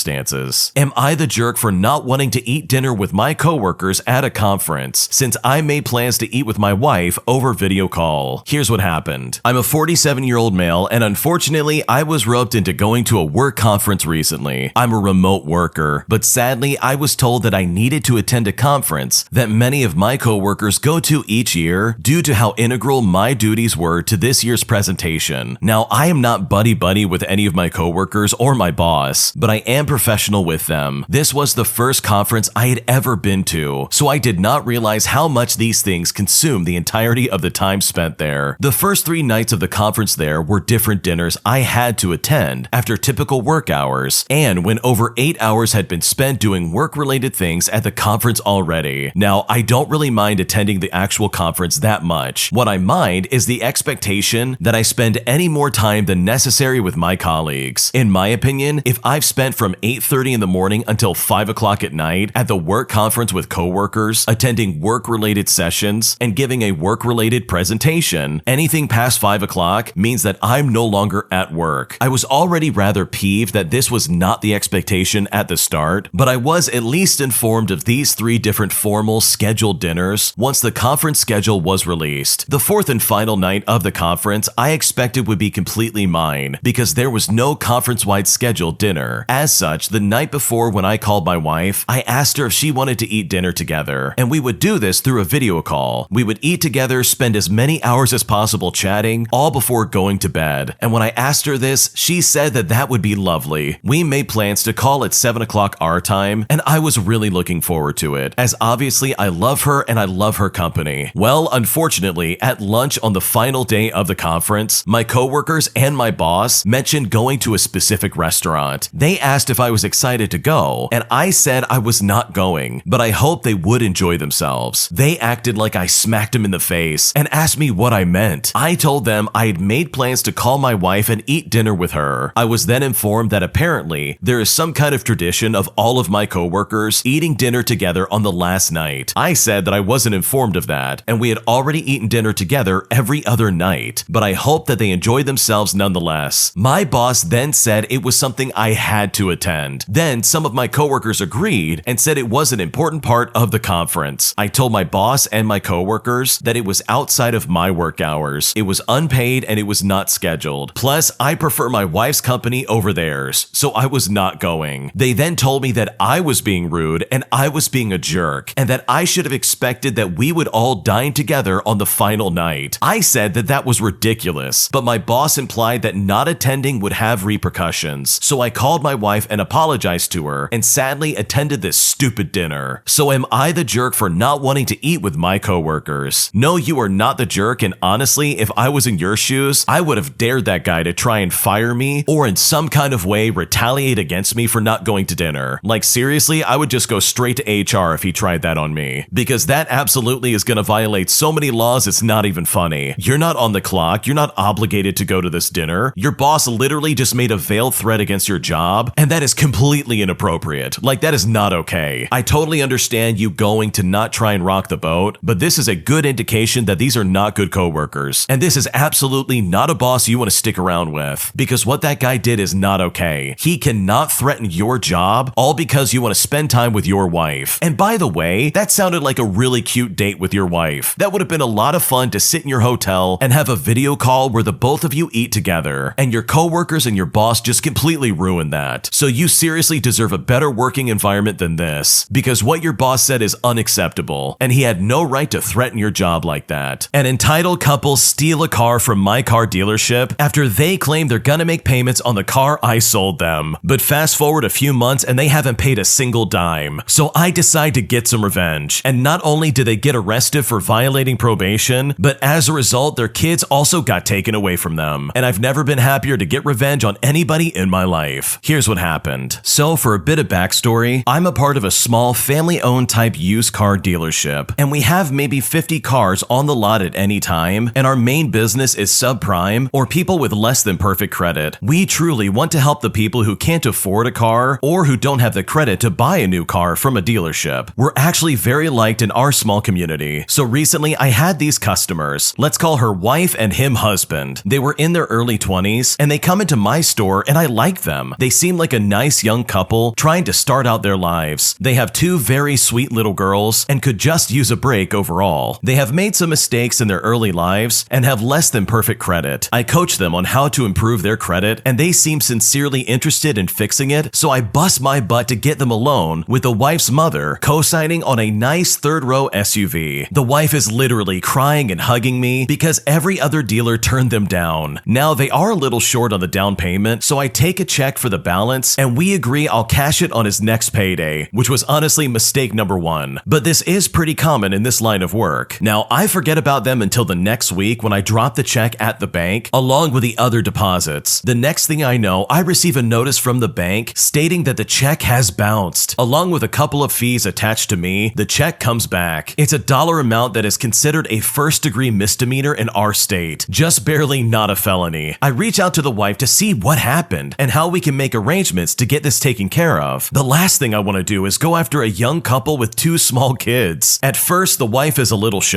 and insists the funds were pulled from their account, and I show them the picture of the bounced check. She understands and says they can pay half in 2 weeks when she gets paid again, and then 2 weeks later they can pay the other half. I agree to this and just take them on their word, which is another big mistake. And from here on out, things escalate in a way that I honestly never expected. A couple weeks roll by and I don't hear from the wife or the husband, and I'm now thinking if I've just been taken for a ride. They're ignoring my calls, ignoring my text messages. It's really awful. I get a call from the bank and come to find out they haven't made their first payment either. Now, with this particular bank, if the customer does not make their first payment, we have to buy back the deal. Basically, we have to give the bank the money they sent us for the loan. After blowing up their phones and Facebook page, they finally call me back. I get the sob story of a century. The husband was apparently let go from his job, and he just started a new one, and the mom is going to help them get back on their feet. I go through heck and high water with the bank to make a deal with the bank that if they make their payment, they'll keep the loan, but I'm still on the hook if they miss any of their next 3 payments. The wife also tells me they'll make payments to me on the bounce check once he starts getting paychecks. So I agree, they'll make payments to the bank and I'll just go about my life. That is until next month rolls around. I get an email from the bank saying the wife didn't make the next month's payment and won't answer their calls. At this point, I'm furious. I'm ready to just go get their vehicle. They won't answer any of my calls, and when I call the mom scrounges everything in her social security paycheck to try and help make the payment for them and is still coming up short. The wife and husband tells her that they'll cover the balance, and of course they don't pay. The bank says the deal is a buyback, stating that we need our money back for the loan within 7 days. Now, the only way I can pay back their loan is if my floor plan, which is basically a giant credit card that we buy cars on, gets pictures of the car in my possession. I try to call or text or email or message them on Facebook to get a hold of both the wife and the husband, but they straight up block me on everything. They're basically just stealing the vehicle without paying. They even blocked the mom who has been trying to help them get this handled. Yes, they screwed over even their own mother in this ordeal. I just want to get the vehicle back and move on with life. So this is where I decided to get some revenge. I begin by dropping the check off at the local prosecutor, and they're delighted to file charges against them. I do some skip tracing, calling family members, all of which are more than happy to help us, because come to find out, the husband has had 7 jobs in 4 months and has burned every single family member with money that they've borrowed. I find the wife's father on Facebook, and the father has been trying to take custody of the deadbeat wife and husband's 2 kids because of how they treat them. He informs me they are staying in a sister's house right over the border. For reference, we are on the state line of 2 different states. I call up a repossession company, and even I myself drive the hour to go get the vehicle. They've been hiding it in the garage, according to the neighbors and the repo company. I do some searching and I find out they're both on probation for stealing a bunch of stuff from multiple stores. So of course I find out who their probation officer is, and I give them a call to see if she has the last known address of these 2 people. I then mention to her they're staying above the state line and bounced a very large check to me, and they're facing fresh charges in my town. She then tells me she appreciates this knowledge. Now, while I was up at their house one evening, I talked to one of the neighbors, who also, by the way, hates them. They're always yelling at their kids and at each other, and I convinced the neighbor to call me if they see the vehicle outside. And you know what? It took 1 day. I get the call, I send a very large friend who lives nearby them to go and get the vehicle. After many expletives, as well as berating my friend, they thankfully hand over the vehicle, but not before finally calling me while he was there and telling me how they're gonna sue me. Now at this point, I'm out quite a bit of money from the ordeal, but here's the best part about it. I just found out that by them living out of state, they violated their probation, and they just got sentenced to 30 days in jail for that. And they just had their video court date with a local judge on the new charges of the bounce check. So in the end, I got my vehicle back, and guess what? The grandfather in that situation got custody of the 2 kids. And I've never been more satisfied to get revenge on someone in my life. Wow, that's an awesome story. Not only did you get your car back, but you probably pulled 2 kids out of an god-awful situation. Like, these people were clearly not good people in general. They were not only across state lines, but they were also consistently stealing from stores and other people around them. Like, seriously, these people needed to go down. And sure, maybe you made some mistakes along the way, but it really seems like you gave them the benefit of the doubt. And you tried to help them out because, you know, you live in a small community, and you would think that people would try to be honest. So I don't think that's on you in the slightest. You tried to do the right thing and help them out in a time of need. But thankfully, in the end, you not only got your car back, but you got two awful parents put in jail who absolutely had it coming. If you like Am I the Jerk, you're probably going to love Am I the Genius. Check it out, link down below in the description. Also, go to AmITheJerk.com/submit if you would like to submit your own stories. Am I the jerk for telling my wife that I would be perfectly capable of doing what she does as a stay-at-home mom? Here's what happened. So I have a wife and a daughter. I work in finance, and my wife is a stay-at-home mom, as I earn sufficient money for the both of us. My wife is a great stay-at-home mom and takes great care of our house. I was lucky to buy a home, as I earn well in a medium cost of living city. I love my wife, but she finds it humorous to say that I am incapable of doing household tasks. We had agreed that she would do them when we decided she would be a stay-at-home mom, but I do stuff occasionally when we are both home if she asks me to do it. But then, if I say load the dishwasher for her, she will claim I did it wrong just because I do it differently than she does. The other day we were eating, and she told me about her day and how she went grocery shopping and optimized the cost by buying specific items at specific stores and accounting for the cost of traveling to each store, and she made an offhanded remark that I would never be able to do that and said it in a kind of way to imply that I wouldn't know what to do with myself without her. I replied back saying that of course I could do it. I handle complex decisions and calculations at my work, as I work in finances, and I have a master's degree, and what I do involves way more intellect than household operations, even though I acknowledge and appreciate what she does. In the end though, I would be capable if the roles were reversed. She got angry and seemed to think I was calling her stupid when I wasn't, and then she began to cry, and now I feel like a complete jerk. She said she was a very good student, and had she graduated, she would be in my position as well. My wife and I met in college, but she was an international student studying physics and computer science, but she had issues with her loan from her home country and could not afford to complete it, and we ended up getting married so that she could stay. Initially, she wanted to complete it later after finding the funds, but she agreed to be a stay-at-home mom when I got a good job, and I appreciate that a lot, as we were able to have a kid early on, even while I was both completing my master's degree and working full-time. So am I the jerk in this situation? What should I do? Honestly, it really does sound like you're the jerk in this situation. Your wife sounds like a very smart woman who wasn't able to finish college because of money. There's no other reason why she couldn't finish college. It wasn't her first option to be a stay-at-home mom. She very easily could be in your position. You really need to understand that. And based on the way you reacted to the things she said, you clearly completely missed the joke. She was obviously joking that you wouldn't be able to handle the stuff that she does every day. She's clearly trying to make the best out of a situation that she probably doesn't enjoy. She clearly wants to complete her studies, and yet here she is as a stay-at-home mom trying to shop in the most optimal way. I don't know, maybe it's just me, but the way the wife was speaking did not seem disrespectful or in any way some kind of jab at you personally. Like, I really don't think she was trying to call you stupid or incapable or anything like that. I think personally that this was just a tongue-in-cheek moment and you completely missed the joke. So you know what? I don't blame her for crying. If I was in that situation and I couldn't complete my degree and I was living far below my intellectual potential, I would be really upset too. If I was in her shoes, I would probably want to go back to school and finish my degree. It's great that you earn enough money for the both of you, but your workload is something you agreed to just as much as she agreed to be a stay-at-home mom. So seriously, you need to apologize. What you did was incredibly rude and completely uncalled for, and she has every right to be upset considering the circumstances. My entitled manager demands that me and my coworker make it back home as soon as possible, so we decide to maliciously comply, costing the company a lot of money in the process. Here's what happened. In my role as a team lead at an engineering company, I had 3 years of experience under my belt before a new manager stepped in. Unfortunately, this manager didn't seem to grasp the company's operations or bother to learn about our work environment. One day, a significant training session was scheduled with a client in a city located about 1,000 kilometers away. To make sure that we were well prepared, my colleague and I took a flight the previous night, aiming to be at the client's office by 8 a.m. start time on the day of the training, we arrived promptly at 8 o'clock, joining representatives from other firms in the conference room. However, as the minutes ticked by, it became evident that something was amiss. 8:30 came and went, followed by 9 o'clock, and then 9:30. Feeling increasingly puzzled, we decided to step out and ask the reception about the delay. It wasn't until 11 o'clock a.m. that we learned the unfortunate truth. The trainer had fallen ill, and the training session had been canceled. With a mix of disappointment and determination, my colleague and I swung into action. I called up the airline to rearrange our flights, while my colleagues contacted the hotel. The hotel graciously allowed us to stay an extra day without any additional charges, and the airline accommodated our flight changes without any penalties. In a twist of fate, we managed to salvage the situation by arranging a dinner with local colleagues and even getting some client project managers to join us. Armed with our well-devised plan, I reached out to my former boss to fill him in. He agreed with our approach, but reminded me to loop in the new manager. And here's where the story takes a bit of a turn. When we informed the new manager of our strategy, he reacted in a rather explosive manner. It seemed like he was more interested in yelling at us rather than listening to our explanations. Despite our attempts to clarify the situation, he insisted that we return immediately, showing no willingness to understand our point of view. It was at this junction that we decided to comply, even if it was going to be with a twist. So we went to the hotel and checked out by 4 p.m. They charged us for another night, which we accepted with a resigned nod. At the airport, the airline informed us about the additional fee for changing our flights, which we accepted with a knowing smile. To our surprise, the airline then announced a delay due to a technical issue with the plane. Passengers who agreed to wait would receive food credits, and that's when we saw an opportunity and we took it. As time wore on, our flights were further delayed, and at around 11:30 p.m., I couldn't resist the urge to send an email asserting that we'd be back in the office when we were ready. Frustration mingled with a sense of amusement as I hit the send button. We finally made it home at about 1:30 a.m. the next day, a journey that cost the company extra money and disrupted our local meetings, which could have salvaged the situation. The following day brought a face-to-face encounter with a new manager. He summoned me to his office and began berating me for our actions, but I stood my ground, calmly explaining our decisions and circumstances that led to them. Slowly, his demeanor shifted from aggression to understanding as he began to grasp the bigger picture. A few months later, I decided it was time to move on from the company. During my farewell, the manager approached me and awkwardly asked if our strained relationship played a role in my decision. Without hesitation, I looked him in the eye and I confirmed that it was indeed a main factor. Although it made for an uncomfortable farewell lunch, it was honestly an incredibly satisfying moment. Good for you for standing your ground and telling them exactly what's up. This guy clearly ruined this job for you. I mean, come on, why would he be like, you gotta get home right away? Like, seriously, this guy's weird. He could have easily been like, oh, no problem, no expense to the company? Sure, just stay the extra night, I don't care. Also, the fact that you were organizing some kind of training with clients, or at least some kind of dinner get-together to try and salvage the botched training, that in and of itself should have been a good thing that your manager was seeing. But instead, he decided to be an entitled jerk. He decided to have a power trip and be like, no, you've got to come home right away, even though there was literally no reason to act that way. Like, seriously, I would have left this job as well. There's no way I would have put up with that and have to answer to some weird manager who's just gonna be a stick in the mud pretty much no matter what. So honestly, good for you for finding a better job, as well as getting away from this weird entitled manager. An entitled tenant at our local property decides to complain and report our property for even the smallest of things. So we decide to maliciously comply to all of his demands, making him wish he had just kept his mouth shut. And I've never been happier to get back at anybody in my life. Here's what happened. My parents had a few rental properties. One was a 3-story Victorian house divided into apartments. Two of the neighbors didn't like that it was a rental. One was often referred to as Mayor because he spent most of his time going around the neighborhood telling people how to do everything, from mowing their lawn to pruning shrubs, whatever he saw that he didn't like. I had friends on the local cemetery maintenance crew, and they had stories about him, and they're the ones that gave him the title of Mayor. He would come up there regularly to tell them what they were doing wrong and what they should do instead. The other neighbor was a childhood friend of his and never had any complaints of his own, but always backed up anything his friend said in any complaints. The neighbor didn't like that it was a rental, so he complained constantly. In addition to phone calls and personal confrontations, he went to borough council meetings meetings to complain and submitted complaints to enforcement for anything that they could find. We once got fined because the address numbers painted on the trash cans were basically off by only a few inches. He started to complain about the house needing paint, and at first he didn't have any luck, but eventually he prevailed, and we got the order to paint the place. We didn't have a lot of money, so my folks went to the local paint place and purchased all the stuff they wanted to get rid of. So stuff like returns or things that didn't mix right, whatever they could get, and even had a few painters donate their leftovers. I spent hours in the sun hand mixing the paint that was poured into a huge trash can, and once it was mixed, it was poured back into the cans ready to paint the house. It turned out to be a bright pink color. We started to paint the house, and the color was not well received at all. The neighbor and his friend went to the Bureau Council meetings to get it to stop. They complained to the code compliance people, and the answer was that there was nothing in the code that states what color a house has to be painted, only that it must be reasonably maintained. They also said that you asked for the house to be painted, so guess what? You're getting what you asked for. And honestly, this guy absolutely had it coming. Honestly, that's such a weird way to treat people. Like seriously, just deal with the house and just live there. There's no reason to freak out and be a weirdo over the place that you live in. You already live in a really cool house as it is, so the fact that you want to cause everybody there all this trouble is honestly just really disturbing to me. And I also love that the local enforcement couldn't do anything about it. They basically just said, well, sorry, you wanted them to paint it, so now they're painting it. You're just gonna have to learn to live with the color. And that honestly is really funny to me. Not that you had a weird color on the house, but mostly the fact that this guy didn't like the color. So good for you for maliciously complying, because this tenant was being a weirdo and he absolutely had this coming. Am I the jerk for telling my daughter that she doesn't have a say in how the household is run because she doesn't provide any rent? Here's what happened. So I have two daughters. My first daughter, by the name of Sarah, is 24 years old. She has a job but lives at home. She pays $500 for rent monthly. My 22-year-old daughter, by the name of Lily, has autoimmune issues, heart issues, and got a diagnosis of chronic fatigue syndrome 2 years ago. Lily considers herself disabled and says her fatigue is too severe to work. Yesterday, Lily and I got into an argument about what decisions she gets to make in the household. We recently downgraded to an apartment after her father and I got a divorce. Lily did not get to see the new place before we moved and was with a relative during the moving process, so I decided who got which room. I chose the biggest room. Sarah chose the smallest room, but the size difference isn't huge between the rooms. Lily claims she wasn't upset that she didn't get the biggest room, but was upset that she didn't get input in the discussion and says she felt like she doesn't have any say in the decisions of the house or any personal space. She cited an example a few days ago when she took the car keys in after a doctor's appointment, and I walked into the bathroom while she was in it to ask for the keys. She asked if she could finish, but I told her I needed the keys right then to see a friend. She felt it was inappropriate that her personal space was intruded upon and that I came in without knocking. She comes into my room without knocking to ask questions, so I do not see how it's such a big deal. I also told her simply I get the biggest room and I get to decide who gets what in this house because I am the mother. I then asked Lily, since she doesn't contribute rent to the household, what exactly does she contribute? She listed simple chores and other tasks that she does that were very basic that honestly an 11-year-old could do. She claimed because of her chronic illnesses, it is hard for her to do much, and she gets very fatigued very easily. I told her if she contributed rent money, she would have more power in family decision making. Lily started to cry and said she is currently trying to get on disability, but that is a long process. She also said I was being unfair because I know she has been sleeping 12 to 20 hours a day. I told her I understand it's hard that she currently can't contribute money, but that's just the reality of it. She pressed to still be included in household decisions, and I asked her if she really thought we were equals. She said yes, which was a surprise to me. I am the adult of the household and the sole provider. My child is my child, but I do not view her as an equal. Later, Sarah told me that Lily had a conversation with their father, and he called me an absolute jerk. I've told Lily multiple times in the past that if she's so unhappy here, she is free to live with him, but she claims she cannot because he moved across the country and she doesn't want to leave her team of doctors here. So am I the jerk in this matter? What should I do? Yes, you absolutely are the jerk. Your daughter isn't pretending to be disabled. She's not choosing to have these issues. She literally is disabled. She wouldn't be applying for it if it wasn't the reality. Like, honestly, this is not her fault. She did not choose this life. This literally was inflicted upon her by illnesses that she cannot control. And the fact that you're not more compassionate compassionate about her situation and that you don't see her as an adult or as an equal is really disturbing. Like, I'm sorry to say this, but you do not sound like a very kind, compassionate, or good mother at all. You literally walked in on her while she's using the bathroom and asked for the keys instead of waiting, 5 minutes? You could have at least knocked first, like, come on. And her walking into the bedroom is not the same as the bathroom. You are literally old enough to know the difference, and you shouldn't have done that. I'm honestly even questioning if the original poster even likes their daughter. Like, you're treating her horribly. You act as if she's a child and she can't do anything, when in reality, she's an adult who has limitations that she cannot control. So yes, you are the jerk in this situation. You are completely dismissing the reality of your daughter's situation, and the way you're treating her is absolutely unacceptable. My boyfriend's entitled friends demand that I move out of my house so that they could stay there while they visit their friends in the city. And despite the fact that I've never met these people in the first place, my boyfriend is now calling me a jerk for not being willing to uproot my life just for these entitled jerks. And at this point, I seriously don't know what to do. Here's what happened. So my boyfriend has two friends who live in another state. Let's call them Jack and Liz. Those are not their real names. They want to come visit us in our state with their 4 children, ages ranging from 5 years old to 10 years old. I live in the downtown area of a city, while my boyfriend lives about 1 hour away in the suburbs. My house is close to where I go to school full time, so about a 5-minute walk, and also close to where I work. About a 10-minute walk for my first job and 10-minute drive for my second job. I live with 3 dogs, and because of my busy schedule, I have a dog walker come by every day to feed and care for them. When Jack and Liz come to visit with their kids, they are asking to stay at my house. Here's the thing though, they want me to leave my house so that their family can stay there with complete privacy. I think it's important to note at this point that I've never met or even spoken to Jack and Liz before this point. They are my boyfriend's friends and not mine. Also, they are originally from our city, so they have their parents and their family members who still live there. They seem pretty wealthy mostly because they tell my boyfriend that they are. Liz is a stay-at-home mom and has never worked before because Jack has received many inheritances from deceased family members, and he brags about his high-paying job. They also own about 10 rental properties, and they collect passive income from them. Before meeting Jack, Liz also did not work because her family is wealthy and supported her. The thing is, my commute to work and school is about an hour each way from my boyfriend's house in the suburbs. I already have such long days that changing my commute to be 2+ hours a day, even for a week, is giving me anxiety with all the stuff I have going on between work and school. Also, I don't have anyone to walk my dogs at my boyfriend's house, and even if I were to hire a dog walker, he doesn't want a stranger having access to enter his house. Finally, it would just be really uncomfortable to leave my house, and I'm really nervous about having young children running around my house when I'm not there, and my house is definitely not childproof. So am I the jerk here? My boyfriend seems disappointed in me because I am not opening my home to his friends, and I am already making a bad impression on them. He also thinks that I am doing this because I'm deciding to not like them based on what I know about them. Stuff like they're always asking to use my streaming logins but keep logging me out, and when their dogs get old, they abandon them at shelters so they can make room for new puppies. Now, don't get me wrong, this stuff definitely does bother me, but I do think that even if it were my own friends making this housing request of me, I would tell them to get a hotel or just to stay at their parents' houses. What should I do? You are not the jerk for giving up your home. These people are rich and they're super entitled. You want to know why they want to go at your house? It's because it's convenient. They don't want to have to get a hotel. They don't want to have to get an Airbnb. They want the cheap option. And the cheap option is by taking your home. And that is very unfair for your life and your schedule. Like, you have 2 jobs, 3 dogs, and you're doing stuff every single day of the week. You have a busy schedule. It's not like you can get up and live somewhere else just to accommodate these people. Like, sorry, that's not going to work like that. You want to know why your boyfriend seems disappointed too, by the way? It's because you're not bending to these people, most likely in the way that he's bent to them in the past. These are the type of people, it seems like, based off of the shady stuff they're currently doing, that will easily take advantage of anything in front of them. They're already rich, what else can they get out of people? I mean, just look at what they're trying to do to your house. They're literally trying to take over your house instead of staying with family or getting a hotel or getting an Airbnb, which, by the way, all 3 of those options would be reasonable. But instead, they want to try and get you out of your house so they can have easy access to the city. Like, I'm sorry, that's just not going to happen. And if I was in your shoes, I would also say no. You can also tell your boyfriend to back back off with the guilt tripping because he's trying to be like, oh wow, you don't like them because of the stuff they've done. But in reality, it's like, well, no, I just don't like them because they're trying to take my house. It's almost like you have no say in the matter, and that is really disappointing. So no, you are not the jerk in this situation. Your boyfriend is being weird and his friends are being incredibly weird. They're trying to take your house even though they don't even know you. And every single hesitation you have about this situation is something I thought of as well. So if I was in your shoes, I would stand my ground and tell them, nope, you gotta go somewhere else. Because that kind of entitlement should not be entertained in the slightest. And by giving in, you're only feeding this weird vicious cycle. If you like Am I the Jerk, you're probably going to love Am I the Genius. Check it out, link down below in the description. Also, go to AmITheJerk.com/submit if you would like to submit your own stories. My brother demands that I thank him for cleaning up my mess, despite the fact that he moved all of my stuff without asking, and he is constantly leaving messes all over my house. And I'm so sick of it, and I seriously don't know what to do. Here's what happened. My brother has always been an entitled brat. He has lived in my house, the one that my mom and I bought and renovated, for almost 5 years now. He didn't start contributing to the household bills until about 2 years ago, and he makes sure to throw that in mine and my mom's face every month as if it's some kind of big favor. He has always complained about living here and how miserable he is because he's treated so poorly. He is treated like a prince by my mom and says the house is always such a mess. His room used to be our studio space where my mom and I kept our workspaces and supplies. I'm a designer and my mom is an artist. When he moved in, we turned our living room into a makeshift office for ourselves, so our supplies are kept on various shelving units in our living space. My brother has always complained about how cluttered and dirty the house is, and how he hates living here and all this other garbage. I've told him repeatedly that if he doesn't like it, he doesn't have to live here. He said I should accommodate him instead because he's family, and family should respect each other. It's a small house and we are doing our best with what little space we have, but he says it's embarrassing that we don't even have a space for a couch or a TV. But in reality, we used to have one until he moved in. 2 months ago, he announced that he is being forced to move in with his girlfriend because he can't live like this anymore, because my mother and I are so awful for asking him to help us with bills and have the audacity to have our workspaces in the living room. Since he informed us of this, he hasn't packed a single box, and he refuses to give me any kind of time frame for when he's going to move out. But I have overheard that he's telling his dad that he expects to move out in September. Today, I came home to a bunch of stuff, including kitchen items like sodas and snacks, all stacked up in my room and on my work desk, which had my laptop and my design drawings on the tabletop. I was confused and annoyed because I was afraid they had been crushed. I asked my mom if she did that, and she told me it was my brother. I went to him to ask him why on earth he did that, and that I didn't appreciate him moving my stuff and potentially ruining my work. He went off on me, saying that he made an executive decision, all to just finally clean things up. I laughed when he said that, because he has his own bathroom, and the largest bedroom too, and they're both completely filthy. He decided my mom's and my things needed to be allocated to our spaces, and kept out of the communal spaces like the kitchen and dining area. His logic was, since I'm the only one who consumes certain sodas and snacks, that they need to be kept in my room. None of his foods or drinks were taken out of the kitchen too, by the way. Anything that he didn't deem worthy of being in the communal spaces, he just tossed into a pile on my mom and mine's desk or in our rooms. Mind you, his shoes, moving boxes, and bags are all over the hallway. My mom and I always have to step over his stuff when we walk by his room, and we never move anything. I told him he needs to respect our things and our space, and he said it's not for me to dictate. I said yes it is, it's my house, but he wouldn't hear it. He screamed at me, saying I had to thank him for cleaning my mess, and that I better apologize for being so ungrateful. I reminded him that he's moving out, so why would he be so bothered about how my house looks? I told him I can't organize anything until he moves out, and he just lost his mind, saying, "How dare you? I guess you just can't wait for me to leave." I just rolled my eyes, and I told him that not everything I say or do is a personal attack on him. He was then screaming at me, saying that my supposed power trip is my way of treating him like garbage. I got fed up at that point, and I walked away to avoid losing my cool. It takes a very deluded person to make demands and set rules that don't even apply to him, especially in someone else's home, and I'm honestly so blown away by his entitlement. Yeah, your brother sounds like a real piece of work. For context, this guy's 25 years old. Like seriously, this guy's completely out of line. He is mistreating your home as well as your your mother in the process. This is completely unacceptable, and he really needs to be put in his place. Like, I'm honestly really surprised you haven't tried to evict him at this point. Like, give him a notice and say, okay, you gotta go in this many days. Because he is being awful. He's moving your stuff around. He refuses to clean up after himself. He's leaving all this stuff around the place, and he's just being disgusting. Like, if I was in your shoes, I would be so excited for him to move out. Like, seriously, good riddance, and don't let the door hit you on the way out. So hopefully this situation gets better before it gets worse, because your brother sounds like an absolute jerk, and I would not want to deal with him in the slightest if I was in your shoes. I've decided to cut my sister out of my life, and now my mother no longer wants to talk to me, and at this point, I seriously don't know what to do. From a young age, my relationship with my sister, who is nearly 2 years younger than me, has always been rocky. We never truly connected as friends, and her resentment towards me started early. She would belittle and embarrass me because of my weight, my introverted personality, and limited circle of friends, while she effortlessly fit into the popular crowd as a pretty and skinny model. I remember when we were kids, when our mothers sent us to our grandmother's house, which was a short 10-minute walk away. Instead of walking with me, my sister would intentionally walk ahead, ensuring her friends didn't see her associating with me, as she deemed me a loser. This hurt me deeply, as it reinforced the notion that she considered herself superior to me. Our parents' handling of the situation was disheartening. Despite her hurtful actions, they rarely held her accountable, leading to many unjust punishments for both of us whenever a problem arose between us. I felt like the victim in these situations, but somehow ended up being grounded alongside her. As I grew older, I made the personal decision to become an atheist, which was a secret, but she used to steal my diary books and open my Facebook account behind my back just to read what I'm doing, and then she would snitch it to my parents later on. She saw it as an opportunity to continuously undermine me, using any chance to report my actions to our parents. In her mind, it was my punishment for abandoning our religious beliefs. Though she wasn't overly religious herself, it seemed like she was just looking for reasons to bully me. One incident that became a breaking point in our relationship was when I had a minor accident a month ago while I was in the back seat of an Uber. I felt some pain in my neck and decided to see a doctor, which my sister ridiculed me for, accusing me of being a drama queen and just seeking attention. Her lack of concern for my well-being and her cruel remarks hurt me deeply. When I confided in our mother about the incident, she didn't address the issue between us, but rather scolded both of us without considering the pain her words had caused. Realizing how toxic my sister's behavior had become and how she never showed any support or sympathy towards me, I made the difficult decision to cut her out of my life entirely. This decision caused my mother to stop talking to me as well, believing that as the older sister, I should be the one to let go and be the better person. I had always been willing to financially support my family, including my sister, because I earned more than her and wanted to treat them well. However, she never appreciated my gestures and instead took advantage of me, expecting me to pay for her expenses without any gratitude or reciprocation. Moreover, my sister also made disparaging remarks about my fiance, who is a foreigner and doesn't understand our language. Her disapproval of my relationship and her constant negative comments took a toll on me emotionally. I find myself torn between the desire to maintain a relationship with my family and the need to protect myself from the toxicity of my sister's behavior. It's a challenging situation, and I often wish for a resolution that would allow me to be happy without feeling emotionally drained. This decision is very hard for me, but I can't see a better solution. She never apologized to me. When I realize I was not nice to her, I always get her a gift and start small talks with her. I am also not good at saying I'm sorry, but I find a way to make her feel good. She never did that. Instead, she would accuse me of needing to go to therapy because I'm mentally sick and I need a doctor. She says I'm too sensitive and I shouldn't make a big deal out of some words. As long as it's not actions that hurt me in my life, I should be okay with whatever she says to me. I mean, am I exaggerating here? How am I supposed to convince my mother that this is best for me and my mental health? What should I do? First off, I totally understand that this is a really hard decision. Your sister is incredibly toxic towards you. Everything you've described seriously fits the bill. Like, she is just being straight up awful. She's bullying you, she's belittling you, and it sounds like she's done this your entire life. So truly, I don't blame you for being like, no, I'm not taking this anymore. I mean, imagine the alternative in this situation. Imagine just saying, you know what, I'm gonna bite my tongue again for another 27 years and just put up with all this garbage from my sister. I know if I was in your her shoes, I would not want to deal with this either. I would put a hard boundary and say, you know what, unless you change, this just can't work out. And I'm so sorry that your mom is no longer talking to you. She honestly kind of seems like part of the problem. She yells at both of you instead of correcting your younger sister. So with whatever you decide to do, hopefully this all works out for you. Because yes, your mental health is important. And it sounds like your mom and your sister are not helping in that regard in the slightest. My director said that I need to prove myself still if I want to get a promotion. And when I heard this, I was so mad that I started applying for other jobs. And as a result, I got a job that gave me $22,000 more a year and set me up on a better career than this previous job could ever give me. Here's what happened. So 8 years ago, I used to work as a business analyst for a large multinational construction materials company. I was a good employee and they were a great employer. I had been given 2 promotions in my time there and been moved to several domains in the IT department, and I learned a lot. A role came up to be a senior business analyst within a new domain, and for various reasons, I was denied the promotion. And this was not a big deal. I understood the reasons, I really did. I wasn't bitter, and a more deserving external candidate 100% got the position. I was still given the opportunity to work in that domain. It was a great learning opportunity. A few successful projects later in the new domain, I asked if I could organically be promoted to a senior business analyst. And by successfully deliver, I mean my business partner going to another director in IT who had a stake in that domain. So I had definitely done good, if not great. My manager spoke to my director and the response was that I need to prove myself. When I heard this, I just had to laugh. Now don't get me wrong, my director was a great guy. He did, after all, promote me twice and gave me the opportunity to learn all these various new domains of the business. This is nothing against him, but this explanation absolutely enraged me. I would have been satisfied with, oh, there's no budget this year. Or if he just said, I don't think I'll get approval for an in-place promotion. Human resources was one of the domains I supported, so I know how things go. So I kept learning the new domain and started applying for various jobs outside the company. It took a few months, but one role finally clicked in. Now, my current job at this company was $88,000 with a 15% bonus that was paid annually. And this new job was $110,000 with a 30% bonus paid quarterly. The director wanted me to prove myself. Well, I just proved my worth to another company. I got a $22,000 raise on my base and doubled my bonus percentages. My manager then comes to me and asked, so was there anything we could have done to keep you here? Like maybe make you a senior business analyst? So I said to them, well, I only started looking because they said no to being promoted. Otherwise, I was and still am very happy here. But unfortunately, the money is hard to turn down. In hindsight, I'm glad they denied me the promotion. I would have never left that company otherwise, and I would have completely missed out on my current career trajectory. This is actually a really cool story and a nice lesson to learn. Sometimes you don't get those jobs that you're really looking for because a better one is literally around the corner. Because this guy had a chip on his shoulder and started applying for other jobs, he literally got a $22,000 raise. And that's honestly fantastic. So I guess the moral of the story is that maybe just because you don't get a job, it doesn't mean that there's not something way better waiting around the corner. And if I was in this guy's shoes, I absolutely would start applying to other jobs, especially with how much he already did prove himself. Because if the director really doesn't think that I've proved myself after working so hard and doing all this work, then they don't deserve my valuable contribution to their company. I just found out my fiance cheated on me 2 years ago, and now I'm absolutely devastated and I don't know what to do. Here's what happened. This literally just happened, so please excuse any ramblings. My fiance and I have been together for almost 6 years. We moved in together after a year of dating on our own, and then when I got pregnant in 2021, we moved in with my parents to save up for our place and get help with my son. 5 months after my son, I got pregnant again, so we now have 2 sons together, one that's 5 months old and one that's 15 months old. Things have been great. Obviously, we have disagreements here and there, but he's very involved. We live in my family house, and my siblings have moved out already, so there's plenty of room. About 3 months before I got pregnant with my first son, I miscarried very early at 5 weeks. The day after, his grandmother passed away. She basically raised him, and we have been trying for a baby. So needless to say, this was a hard time for him. So when he was invited to a bachelor party around the same time in Mexico, I actually encouraged him to go. I knew I couldn't travel, and I knew he definitely could use a vacation. He came back, and like I said, things were all good. Well, fast forward to today, and I'm home with the kids when he calls on his lunch break like he does every day. We talk, and after a while, I need to feed one of the kids. So we say our usual, I love you and I'll talk to you later. Basically, I had my headphones on, so I didn't hang up and neither did he. And that's when he immediately started talking to his coworker, saying something like, oh, there's a lot of girls outside today. And just because he can't do anything doesn't mean he can't look. And then he goes into a story about how when he went to Mexico for the bachelor party a few years back, they had some girls staying next door at their Airbnb and they were down to party. And basically, he went back to get cigarettes with one of the girls and she came on to him, resulting in them hooking up. Right after he said that, he realized he was still on the phone and then hung up. I called back and told him I heard it all. He obviously is trying to contact me, but I don't even know where to go from here. Like I said, things have been great in our lives, but now I'm just in complete shock. Do I walk away? When I said that I heard it all, he just said he was just talking garbage. What should I do? This is awful. First and foremost, I'm so sorry this happened. Like seriously, talk about throwing a wrench in the wheel. This guy literally went on that trip to Mexico, something that you encouraged him to go to, and then he just straight up cheats on you. Like what an absolute jerk and dirtbag. Like does he not realize he has 2 sons with you? He just threw all of that away right in an instant. I'm so sorry this happened. You really do not deserve this kind of situation, especially your sons. I mean, did he even think about them when that was going on? Clearly not. I mean, this guy is a complete dirtbag. And it also doesn't help the fact that he so casually talked about this infidelity. Like he's just bragging to one of his coworkers about what happened. Like if he was trying to hide what was happening, he did a really poor job. So all in all, with whatever you choose to do, I just want to say I'm so sorry you're going through this. You do not deserve this in the slightest, and your fiance is an absolute dirtbag. My wife's entitled mother demands $1,000 from me and my wife, claiming that she's going to move in with us and that we absolutely have to help her out. And we are so blown away by this entitlement, and at this point, we don't know what to do. Here's what happened. I'm a 25-year-old male, and I'm married to a 26-year-old female by the name of Carol, and her mother, Danielle, is 61 years old and is a complete bag of garbage, and that's the nicest thing I could possibly say. During Carol's childhood, Danielle would always belittle Carol and manipulate her into the most ridiculous things, mostly always claiming that her father abandoned them in Colorado to seek fame and fortune in California and refusing to pay child support, whereas she would actually spend said child support on her own self, buying books and clothing, and not supporting her daughter. Danielle also changed Carol's last name on Social Security to Danielle's last name when she was just a little kid, which made it incredibly difficult for Carol to find another job as an adult because she was an illegal alien to the US government. That meant that she had one last name on her birth certificate and a different last name on her Social Security card. Danielle also had a very horrible job that didn't pay the best and had to get an apartment with Carol under Carol's name because Danielle had awful credit and Carol had a 0 credit score because she was 18 years old at the time and didn't have her own bills to pay. Danielle keeps getting on Carol's case about not having a job, but Carol said that she couldn't because of the name issue. They ended up getting evicted due to failure to pay rent because Danielle's job wasn't enough to pay for a luxury apartment, with them eventually having to move in with grandma. Danielle later lost her job during COVID and has been unemployed ever since. And trust me when I say this, there are many other scenarios in which Danielle absolutely took advantage of Carol. So anyways, back in late 2021, while me and Carol were engaged, she wanted to join the US Navy. She got her name changed to her father's last name on Social Security to match her birth certificate and even gave her recruiter child custody papers to prove her name. She enlisted, got through basic training, completed her A schooling, and got her orders to serve on a ship. We got married in September 2022 before she was shipped to Virginia for her new orders. While Carol was serving, I spent time packing my belongings to move out to Virginia myself. I then learned that Danielle is going to therapy to possibly move on, or so I imagined. I tried so hard to stay away from her during that time, but she was always bugging me, wondering why Carol wasn't talking to her during the day. I let her know on repeated occasions that she has no cell service on her ship, but to her, this is one of those situations where it was in one ear and right out the other one. She simply wouldn't listen. I eventually made it to Virginia in December 2022 just to be with Carol, and trust me when I say this, we have been ignoring all of Danielle's calls for quite a while. Fast forward to April, and Carol gets a text message from Danielle asking her to call her so they can have a talk. They talk on the phone for a while, and Carol learns that her grandma is not doing well. I also get my brother's high school graduation invite in the mail, and I want to see him graduate in May, which means Carol wants to see her grandma because she fears that she may not make it to the end of 2023. Danielle seemed to be super nice and Carol and I both thought that she changed because of all the therapy that she had been getting. So last week, we fly back to Colorado, and Danielle loans us her car while we're there, and was being way too nice to us like a decent human being. We see my brother walk across the stage, and Carol gets to see her grandma. While there, we learn that grandma wants to move into a more safer place with Carol's aunt because of her health. And that means that Danielle has to move somewhere else because in her eyes, apparently everyone doesn't want to talk to her because the family doesn't like her. We told her that if we weren't living in a one-bedroom apartment on the other side of the country, then we could help her. Again, she starts being even nicer to us while still in Colorado. I even warned Carol that her being nice could mean something bad in the future, given her past behavior, and thankfully Carol agreed. A few days after we flew back to Virginia, which was 5 days ago, Carol gets a text message from Danielle saying that she's gonna have to live in her car because nobody is willing to help her out. Carol asked her why she can't just get a job and get her own apartment, and she said that she can't get a job at her age and that it's been too long, while also saying that it's very expensive to live on your own, especially in Colorado. Carol told her that we unfortunately can't help her because for one, we live in a small apartment, and for two, we live 7 states away on the other side of the country. So now here we are today. I'm at work and I get a call from Carol saying that she needs to be with me. I ask if everything's okay because I can tell that she's not doing well. She said she would like to talk about it when she gets there. 30 minutes later, she shows up and I go on my lunch break with her. She tells me that her mom literally asked for $1,000 just to help her move from Colorado to Virginia so that she could be with us. $1,000. We told her multiple times we couldn't help her because we don't have that kind of room. And we let alone don't have $1,000 just to give away because we literally live paycheck to paycheck. I was so flabbergasted. And Carol told me that her being super nice in recent times was way too good to be true, which is what I felt would happen. She either didn't get the therapy she needed or she just completely lied. I wasn't around for this part, but Carol and Danielle argued over the phone. More like cussing each other out per se. Danielle was upset with Carol for not providing a home for her when she did it for her for the first 20 years of her life. And now Carol just can't return the favor. Carol then told her mother to just get lost already before hanging up and blocking her completely. Danielle is now homeless and is living out of her car, but we literally couldn't care less. All those years Carol had to endure due to her mother's entitlement as well as her narcissistic behavior is now biting her straight in the butt. And nobody wants to live with her because of this, because that lady only cares about herself and also knows that what she's doing is wrong, but literally doesn't care. And at this point, I don't care if she ever passes away, because you know what? I'm never showing up at her funeral. Yeah, that mom sounds incredibly entitled. Like seriously, the original poster does not have a lot of money to throw around, especially $1,000 off the bat. Living paycheck to paycheck is no joke. It's really difficult and a lot of people do it. So that means that they don't have any kind of savings stored up. They're depending on this job and they have to make it work. So truly, I'm so sorry to the original poster and their wife for the garbage that they have to endure through Carol's mother. She is not a good person. She clearly had an agenda while you were in Colorado, and she just wanted to butter you two up just so she could move into your one-bedroom apartment, as if that place isn't already crowded enough. So hopefully you never have to deal with her ever again, and hopefully she gets the message and moves on with her life and changes her ways. If you like Am I the Jerk, you're probably going to love Am I the Genius. Check it out, linked down below in the description. Also follow Am I the Jerk on Instagram and Twitter to see all the stories that couldn't make it into the videos. My mom blatantly doesn't believe me when I tell her that my arm is broken, but she gets proven wrong very quickly once we go to the hospital and she discovers that no, I'm not faking it, and yes, she should have taken me to the hospital a lot sooner. Here's what happened. So the year was 2000 and I was 9 years old. For context, I'm the oldest of 6. My mom was ready to pop out the 4th at the time, and it was a very hot July day. So my brother, who was 7 at the time, was fighting with me over a box of crackers on the kitchen counter. Now, why were we on the kitchen counter? Who knows? But I'm sure at the time, it seemed like a great place to fight over a box of Cheez-Its. So I'm trying to pull the box away from him, he's trying to pull the box away from me, and eventually he gets the grand idea to push me off the counter. I go tumbling and land hard on my right arm. And even though I was only 9, I'd already broken a leg, my other arm, and all of the toes in both of my feet. I knew what a broken bone felt like, and I was positive that my arm was broken. The problem was I felt almost no pain due to a very high pain tolerance from my rough and tumble childhood. To this day, I have a stupidly high pain tolerance. So I know my arm is broken. I can't move it properly, I can't make a fist, I can't use my fingers, fingers, so I go to my mom, who's trying to keep cool from both the weather and my second brother growing inside of her. I say to her, "Mom, I need you to take me to the doctors. My arm is broken and I need a cast." Now, my mom would later on in life become not so great of a mom, but at the time, she was still a pretty okay mom. And looking back on it, I can't really blame her for not believing me at the time. So she shooed me away and said, "I don't want to hear anything else about your arm. You're fine. Stop bothering me." So I said, "Okay then, I'm a good daughter. I won't bother my mom about my arm anymore." The rest of the day goes by with me playing around with my broken arm. I'm holding it up with my other arm while watching TV. I'm holding onto the swing with one arm, and I'm trying to teach myself how to write with my left hand, because who knows how long it will take to heal a broken arm without a doctor. Finally, I have to go to my mom because I need to go to the bathroom, and I can't unbutton my jeans without both my hands. She's been getting more and more annoyed with me as she's watched me baby my arm all day, and she finally snaps at me, telling me that she'll take me to the doctor, but if my arm isn't broken, I'm gonna be in a lot of trouble. I agree, but I'm not too worried because I know for a fact my arm is broken. And right after that, we head to the hospital. The entire ride is spent with my mom coming up with more and more detailed threats. "If we get to the doctors, they're just gonna have to give you a big shot." Now at this point, I hate needles, but again, I know my arm is hurt, so I insist that we keep going. We finally get to the hospital and the nurse says to me, "Oh, her arm isn't broken, but we'll give her an x-ray just to humor her." And guess what happened? A complete forearm break. My mom felt horrible. She bought me pizza and candy, something we almost never get, and I didn't have to share any of it with my siblings. So yeah, I don't know if this really counts as true malicious compliance, but I like to think of it as a baby's first steps towards being the sarcastic little jerk that I am today. Wow, that's crazy that your mom didn't actually believe that you broke your arm. Like, obviously you're a kid at the time, and of course kids are gonna do stupid things and believe things that aren't actually true, but at least you can trust your body and say, "No, this is definitely broken. I can't write with my arm, I can't unbutton my pants. Like, this is seriously a problem." So I can only imagine the absolute dread the mom probably went through when she realized, oh wait, they really did break their arm. And it doesn't seem like you have a history of like faking injuries or anything like that, so you would think that your mom would be like, "Oh, you hurt yourself? All right, let's go to the doctor just in case something happened." So thankfully you were able to get some kind of help in this regard, because healing a broken bone without a doctor involved, especially as a kid, is a risky endeavor. And hopefully nothing like that ever happened to you again in your childhood. Am I the jerk for refusing to apologize to my dad's wife for what I said when she was rude to me? Here's what happened. I'm a 24-year-old female and I'm currently staying with my dad at his summer house. My dad's wife, Monica, is also here. To be clear, neither Monica nor I have any jobs. Monica has always had an issue with my unemployment. According to my dad, she thinks it shouldn't be the case and that my dad should pressure me to get a job, which he has declined to do so. She has made the odd, thinly veiled comment about it, which I've just completely ignored. Being all that it is, 2 days ago I was out by the pool and Monica came over to sit with me, which was pretty odd. She asked what I planned on doing for the rest of the summer, and I said I was having several friends come and visit after she goes home. She then asked how we all had so much free time, and it turned into this big conversation about work. I was calmly dodging her barbed questions and told her if my dad doesn't care about me having a job, she shouldn't either. Monica then said that even if he wasn't pushing me, he would still be proud of me earning my own money, which frankly completely set me off. I turned to her and said, "Do you think my dad would be proud of me earning money the way you do?" She then got very flustered and went inside. Apparently she went to my dad in tears and told him what I had said. My dad was initially on my side and said that she should mind her own business, but she's still upset and not really speaking to anyone. My dad says I should now apologize because she's learned her lesson and she won't try it again. But it's time to make peace because she feels uncomfortable. I think she messed around and found out, and that she's now just dragging this out. If I don't need an apology for her inappropriate behavior, I don't see why she needs one for my reaction. And also, for some additional context, I don't live with my dad full time. I visit him during the summer in between traveling because the house is central to a lot of destinations. I don't live with him for the rest of the year. I have a degree, I have 3 qualifications in art and design, and I do internships at fashion and auction houses. So am I the jerk in this situation? What should I do? I don't think you're really the jerk in this situation. It sounds like you're spending the summer with your dad, and this Monica lady really should just mind her own business. Because at the end of the day, she doesn't have a job either. Like, this is really the pot calling the kettle black. Like, what are we doing here? Like, why can't this lady just seriously mind her own business? Is it really a crime to have some kind of time off and enjoy some semblance of a vacation? So in my opinion, I don't think you're the jerk here. Clearly your dad is okay with you not having a job right now, and it's not like you're mooching off of him all the time. You literally are just visiting him for the summer, and that's all you're actually doing right now. My entitled mother takes the majority of my paycheck every single month, claiming that I owe her simply because she financed my life. And at this point, I seriously don't know what to do. So to start things out, I'm 21 years old and I just graduated college, and I now work full-time. I'm not making a horrible amount, but I'm not making a lot of money either. My parents are divorced, and I've been living with my mom since around 2016, which was through the later years of high school and college. She used to be the primary person bringing money in from 2016 to 2019. Then we decided to move cities near some family, one of which, her mother, moved in with us as well. Since we moved, however, she had a nervous breakdown and then hasn't had a stable job lasting more than a month in the past 4 years. Meanwhile, I've been in college on a work scholarship paying the equivalent of $14 an hour for 15 hours of work a week in the form of a scholarship applied directly to the tuition. In addition, I've worked every summer and even worked a part-time job or two during the school year outside of this. Despite the fact that she really wasn't bringing much money in at all, during this whole period, she was claiming she was financing my entire life, and she worked a full-time job in college while being a full-time student, so honestly, why couldn't I do the same? We were primarily getting by through my grandmother's income, which is slightly more than what I make currently, as well as taking out student loans. I was taking out the maximum amount of student loans most semesters just to have some extra money in my bank account, which would invariably be used to pay for bills. There was also some credit card debt, which was accrued by both myself and my grandmother, both paying for expenses as well as through financial mismanagement. Anyways, I graduated and have a full-time office job, and I really want to be able to save money. However, she keeps on asking me for money for bills as well as for her car payment. Now, I don't drive, and she barely does either. She also wants me to give her money for other expenses, for things like makeup and stuff along those lines. It's gotten to the point that 70% of my paycheck is going towards her accounts, which on top of my spending and paying off my own cards, this leaves me breaking even each month with my paychecks, which is a situation I 100% don't want to be in. Additionally, she's not exactly the easiest person to live with, and it's putting considerable mental stress on myself to live with her. Just today, I was feeling unwell, and when I voiced this to her, she proceeded to blame me for eating food that's not the greatest and causing me to feel unwell. I literally find myself wanting to be out of the house as much as I can, just to be away from her. I don't know if it's entitled of me to just move out, or if this is a situation I should legitimately try and leave from. I have a hard time telling myself if this is entitled behavior on my part, or if she's the entitled one in this situation, as I don't feel like an unbiased observer in my situation. What should I do? First off, I want to say no, you are not the entitled one in this situation. Your mom is taking 70% of your paycheck. That is not normal behavior in the slightest. I mean, if she wants to charge you rent, then sure, go for it. But it shouldn't be 70% of your paycheck. And it sounds like you've got credit card debt as well as other things to pay for. So in my opinion, this is a recipe for disaster. You're not able to save any money, and it seems like your mom is really taking advantage of you. So to give you a good insight into what's going on in your life, no, you would not be entitled to move out and find another place to live. And let's get one thing very clearly straight. It doesn't seem like your mom is financing anything. She is absolutely full of it if she really wants to make that claim. The people that are financing this living situation are you and your grandma. So in my opinion, if I was in your shoes, I would definitely be moving out, because right now your mother is basically just taking all your money from you, and that is not a fair situation for you to be stuck living in. My future husband flies off the handle and has an awful reaction anytime anything goes wrong, and at this point I'm not sure if I should get married to him, and I seriously don't know what to do. This isn't anything new, but I'm now starting to get really worried. He has always been explosive over anything stressful, and then he'll be super loving and apologetic. I love him and he's great as long as nothing stressful happens. Last year, I told him he must deal with this, so he went to therapy again. He actually had been going to therapy when I first met him 8 years ago, but I can't see that it's helping much, and I don't know if this is something I just need to learn to live with. Anything stressful sets him off. It can be a minor stress, such as takeout forgetting to include something, or the dog going to the bathroom on the carpet, or me knocking a glass onto the floor and it breaks, all the way up to major stress, like finding out there is mold in the basement, or his credit card getting locked unexpectedly, or his phone dying when he's trying to call an Uber when he's running late for something. But it's always the same. He flips out, shouting or swearing, often blaming me, even if he needs to to do some mental gymnastics just for that. Usually things work out, and they do. Or it wasn't all that important in the first place. Nothing ever has had serious consequences. As soon as whatever's wrong is fixed, he calms down and then he apologizes. And then he's very sweet and loving. The issue is that this is a roller coaster and it's exhausting. I can never predict when it will happen because it's usually just random stuff that everyone else deals with. I doubt anyone has a stress-free existence, but his reaction is what makes it so much worse. I am mostly easygoing, but I can get stressed out too at times. But when I do, I might vent to him or cry if I'm feeling overwhelmed. He, on the other hand, will be loud and angry and swearing, and will often start blaming me rather than just venting to me. We've talked about it a lot, and he says he's sorry. He has always dealt with stress like this, and he'll try to stop, but he never does. On the weekend, we were at an amusement park and having a good time, and suddenly he realized he didn't have his jacket and his wallet with him. Both of us immediately started looking for it frantically, but he just kept saying, "What is wrong with you?" Even though of course it wasn't my fault, I'm the one who was wearing his jacket. It's like a knee-jerk response that he's going to blame me. As soon as he found it, he was happy and apologized and expects everything to be hunky-dory, but I'm left reeling from all his anger and swearing and blaming. He then tells me that I just hold on to that anger, which is honestly ridiculous. One time recently, he needed to submit something for a deadline and his computer kept freezing, and he was so mad. I was quietly trying to suggest a fix, but that enraged him more. He was shouting and swearing, and I honestly felt so much anxiety, but I just sat there and didn't say anything more for the next 10 minutes of this nightmare. In the end, he got it submitted, and he thanked me for reacting perfectly, meaning that I was quiet, and I didn't leave, and I didn't react at all. I don't know how often I can react like that though, because that was exhausting. Is there a way to help him overcome this? Do I need to go to therapy with him? I honestly don't know what to do with this behavior, and I'm desperately searching for some outside opinions. I'm hoping someone with the same issue can give me some insights on how to handle it. What should I do? This does not seem healthy in the slightest. In my opinion, the way he's acting now is probably the way he's going to act the entirety of your marriage. This guy flies off the handle over the smallest things, and then he turns around and tries to blame you for it. Like, this is seriously awful. This is not okay, and this is not a healthy relationship in the slightest. Like, I'm not going to tell you what to do with your relationship. All I know is that if I'm in that kind of situation, there's no way I'm going to stay with that partner. If they're going to shout and swear at me and blame me for stuff I didn't do, then that's a massive red flag that I'm going to see right away. That is a clear indication that this relationship is not going to work out. And unfortunately, this guy seems like he's going to act like this pretty much no matter what. You are always going to be to blame, and the only way you can make this right is by staying quiet and letting him scream and rant. That does not seem healthy, and that is not something I would want to go into. So truly, I'm really sorry that you're stuck in this kind of situation, because his behavior is clearly a cycle, and if I was in your shoes, I would be avoiding this at all cost. My employee steals over $60,000 in loans from my business, causing my company massive losses. All the while, this guy runs away thinking he got off scot-free. So I decided to get some revenge by turning the IRS against him, ensuring that everything he stole from me, he would now have to pay taxes on. And I've never been more satisfied by my revenge against this guy in my life. Here's what happened. So about 6 years ago, I started my own consulting business. I am a talented engineer, but I was and am sadly naive about the ways of the world. I came from a nice, loving, suburban background, and my parents taught me that all people are fundamentally good inside, but they are not. To quote Dr. Cox, people are basically jerks coated in jerks with jerk filling. In most cases, I never got any sort of revenge. Eventually, I realized I'm being screwed over, and I would just fire the individual or cut the contract or stuff like that, and then take it as a lesson learned and move on with my life. Except for this one time when I hired a sales guy. For the sake of anonymity, we'll call this guy Tony. Tony is not his real name. Tony swept into my office on a cloud of amazing promises. He had a resume a mile long and many incredible, unlikely, yet somehow plausible stories of his great sales success in past organizations. He wanted to partner with me to take my company to a new level, make more money than we've ever made before. Even better, Tony didn't even want a salary. He simply wanted to be able to take out loans from the company until his big sales pipeline kicked in, and then he would pay it all back from his giant commissions. It was a total win-win for everybody involved. This sounded like an amazing deal. I mean, what a nice guy. He was clearly confident he could close a lot of sales. Or why else would he forego a salary in favor of taking out loans? Well, my dear friends, it's probably obvious how this story goes. Over the course of the next year, year, Tony supposedly almost made so many huge sales that are totally ready to sign, but somehow they never quite came through. And in that time, he took over $60,000 in loans that he would totally pay me back for as soon as his monster sales finally came through. But finally, after so many big promises with literally zero results, I finally became suspicious. And it's right about then that I realized that this guy was an absolute scam artist. So at this point, I needed to figure out what was going on. So I hacked open his company email account and I saw that in fact, he had never even sent an email to a client ever. In fact, the only emails he ever sent were to me and other people in my business talking himself up. All of his leads were utterly fake. He had never talked to a single client a single time in a year. So after finding out that information, I fired him and I set about seeing what sort of revenge I could extract. First of all, I went to my lawyer, who told me what I expected. No legal routes existed to go after him that wouldn't cost me way more than I wanted to spend on this revenge. Secondly, I hired a PI to dig into him. It turns out, surprise, surprise, that lots of people are after this guy. Former business partners, hospitals in Florida, some very big medical thing that he skipped out on, as well as several other people. It was finally my accountant who showed me the best possible way to get back at him without spending a lot of time or money. As I mentioned, he took out all of his pay from me as loans. Now that I had spoken with my lawyer and the PI, I knew I had essentially 0% chance of ever recovering that money from him. So I did the next best thing to benefit my business while also completely ruining him. I forgave the loans in their entirety. This had two huge impacts. First, I got a $60,000 tax write-off because the loans were now bad debt, which reduced my tax bill down to zero. A small but happy victory. Secondly, he now owes the IRS $20,000. You see, when I forgave the loan, it became income to him. Once it becomes income, full income taxes, including federal, state, payroll, social security, Medicare, etc., they all become due and payable. Now, because it's not payroll income, I don't have to pay the employee portion of the taxes. This means he owes the IRS $20,000 that he can never escape through bankruptcy or any other means. And I have the world's most vicious attack dog trying to get money from him instead of whatever minor debt collection efforts I could have mustered. And I'm honestly so satisfied by this revenge, and I really hope that it caused him a lot of problems. I can only imagine the frustration that must have come along with having an employee basically steal $60,000 from you. Like, that must have been a nightmare. And from the sounds of it, it really seems like this Tony guy really was stealing from a lot of people all the time. Like, this guy is the textbook definition of a con artist. He talks big and then says, hey, all I need to do is take out some loans and then I can start paying you back with some commissions. Like, this guy absolutely had what was coming to him. So honestly, good for the original poster for taking a stand and getting back at this guy by using the IRS against him. Because while you might not be able to chase down all that money, you can bet that the IRS will be all over him. And he is absolutely going to have to account for all that money that he basically stole. If you like Am I the Jerk, you're probably going to love Am I the Genius. Check it out, link down below in the description. Also follow Am I the Jerk on Instagram and Twitter to see all the stories that couldn't make it into the videos. My entitled manager tries to blame me for their mistakes, but I refuse to take the blame, forcing them to own up to what they did. Here's what happened. So I worked in a place for almost 5 years and had this manager that had been there for maybe a year at this point. Now, this lady used to work in a university, so I guess she was used to younger people listening to what she had to say. Mind you, she had a lot of trouble in her personal life at this time, so I think that's what really brought the entertainment out of this situation. Now, at this point, I've had like 3 other managers, but they all keep leaving, so I pretty much have a new one every single year. So we have this huge activity that we have to do every 3 to 4 weeks, and I always had to do basically the worst part of it. You would usually have to finish up lunch early just to start, and you mostly had to stay late past your contracted hours on that day just to get things done. My manager pulls me aside and tells me that I talk too much while we are doing this task, and that it's distracting her and others from the work. I'm upset about them saying this to me, but like, whatever. I'll just keep my mouth shut so she has nothing to complain about. While we are doing the task, a couple of the guys I worked with started chatting, but I just keep my responses short and I don't initiate any conversation. I literally just put my head down and keep working like a good corporate slave. Now, they could probably tell something was up and they kept trying to joke around, but I just kept my reactions to a minimum. Then, all of a sudden, something starts making a sound and glass goes flying everywhere. We all look smoke where it came from, and apparently my manager started heating a piece of equipment for sterilization, but forgot to refill the equipment with water. So the equipment just kept heating and heating until it eventually exploded. This equipment was also quite costly, mind you, and we had barely any replacements in sight. So after that happened, we all start cleaning it up. All of a sudden, my manager wants to pull me aside. She says we need to have a word in private. I'm confused as to why, but okay, whatever. As soon as we are in the other room, she turns to me and says that she made the mistake because I was talking. It's my fault she didn't follow procedure, apparently. At that moment, I was so angry because she was really going to attempt to lay the blame on me. So I told her, no, I've barely been talking. I did exactly as you asked, and it's not my fault that you broke the equipment. She can tell that I was angry and said that we can talk in our one-on-one meeting. All the while, I remain adamant that I wasn't to blame. Fast forward a few months and she's asked me to help her with the task. She ends up making a mistake, but I tell her it's okay because this is equipment that we actually do have a spare of. She then screws up again and is starting to panic, and that's when I remind her that we have more spares in long-term storage. I then very smugly tell her it's okay, we all make mistakes, and I can finally say that she had some character growth here because she did not blame me and was actually appreciative towards me. Fast forward and eventually she actually became a really decent manager, and I was genuinely sad to eventually see her go. Yeah, that manager sounds like an absolute jerk. She clearly had some kind of plan set in place if she did mess up, and she was looking at the original poster to take the blame. She was literally just looking for a scapegoat for her stupid decisions, and that's not fair in the slightest. I can't stand people who do that. They make mistakes, they do stuff that they shouldn't, and instead of owning up to it and taking some kind of accountability, they look around for anyone underneath them or anyone else they could possibly blame. It's really unfair, and seriously, people like that need to change. And thankfully, it looks like the original poster's manager did change. They were able to become a decent manager for the most part according to the original poster, and that's honestly really good to see. But when it comes to the initial incident, good for the original poster for standing their ground. They know they didn't do anything wrong, and they were not about to be walked all over by some manager who was clearly trying to find someone to blame. Am I the jerk for kicking my brother-in-law's entire family out of my house, essentially making them homeless, all because they were slowly destroying my home? Here's what happened. My husband's brother, who's 35 years old, as well as his wife, who's 26 years old, and their two boys, moved in with me and my husband last month because they got evicted. Their boys are 4 years old and 3 years old. I never wanted them here in the first place due to past issues, but after speaking with my husband, we decided for the sake of the young children to give them a place to stay. Before they moved in, we set some ground rules, such as my brother-in-law must be actively job searching and that they must respect our space and clean up after themselves. Unfortunately, in the past month, they have begun to slowly destroy my home and my space without caring at all about how I feel about it. First of all, my sister-in-law is an extremely picky eater, so their family doesn't eat with us, which is fine, whatever, but they never clean up after themselves, constantly leaving dirty dishes, pans, crumbs, food stains everywhere. When I tell them to clean up after themselves, they begrudgingly do it, but it's never a job well done. Last week, one of the boys had gone to the bathroom on my very expensive couch, which I only found out about after there was a horrible smell when I was watching the TV. My sister-in-law is stay at home, but she's more like a stay in her room, doing God knows what while her two children run rampant around my house. In the last 3 weeks alone, her boys have colored on their bedroom walls, trashed my living room with their toys, knocked over half of my plant collection, and their whole family has turned my house into a zoo, all while contributing absolutely nothing. I have not been able to comfortably live in my own space for the past few weeks. My husband could sense my frustration, so he told me that he would have a talk with them and hire a maid to clean our house. Now things got a little bit better, that is until yesterday. I got home early from work and their family's gone. I think to myself, good, I can have some peace and quiet for maybe a few hours. I decide to go take a nap in our bedroom, only to find that my precious vase that my mother handmade for me was shattered on the ground. For some context, I lost my mom when I was a teen, and it was one of the last handmade items I had from her. I immediately knew it was one of the boys because there were toys inside my room and their tablet was on my bed. I was so angry. I ended up calling my husband, explaining the situation, and told him that they would not stay another day in our house. No questions asked. Then I went around the house picking up their dirty clothes as well as their toys, papers, and I threw them outside into our lawn. When they came back, there was a huge confrontation between me and them. I listed all the disrespectful things they had done, and that because they had met none of the conditions outlined when they first moved in, I wanted them off of my property by midnight. I called their kids untrained dogs. They screamed back at me, calling me heartless, cruel, evil, saying that I'd make them homeless. Eventually, they did end up leaving after I said I would call the police. My husband is fully on my side, but I can tell that he does feel a little bad. My mother-in-law called me upset, asking me to take them back in after I forced them to sleep in their car last night. So I really need to know, am I the jerk for kicking my brother-in-law's entire family out after they slowly destroyed my home? No, you are not the jerk. I think there probably could have been a conversation leading up to this, or some kind of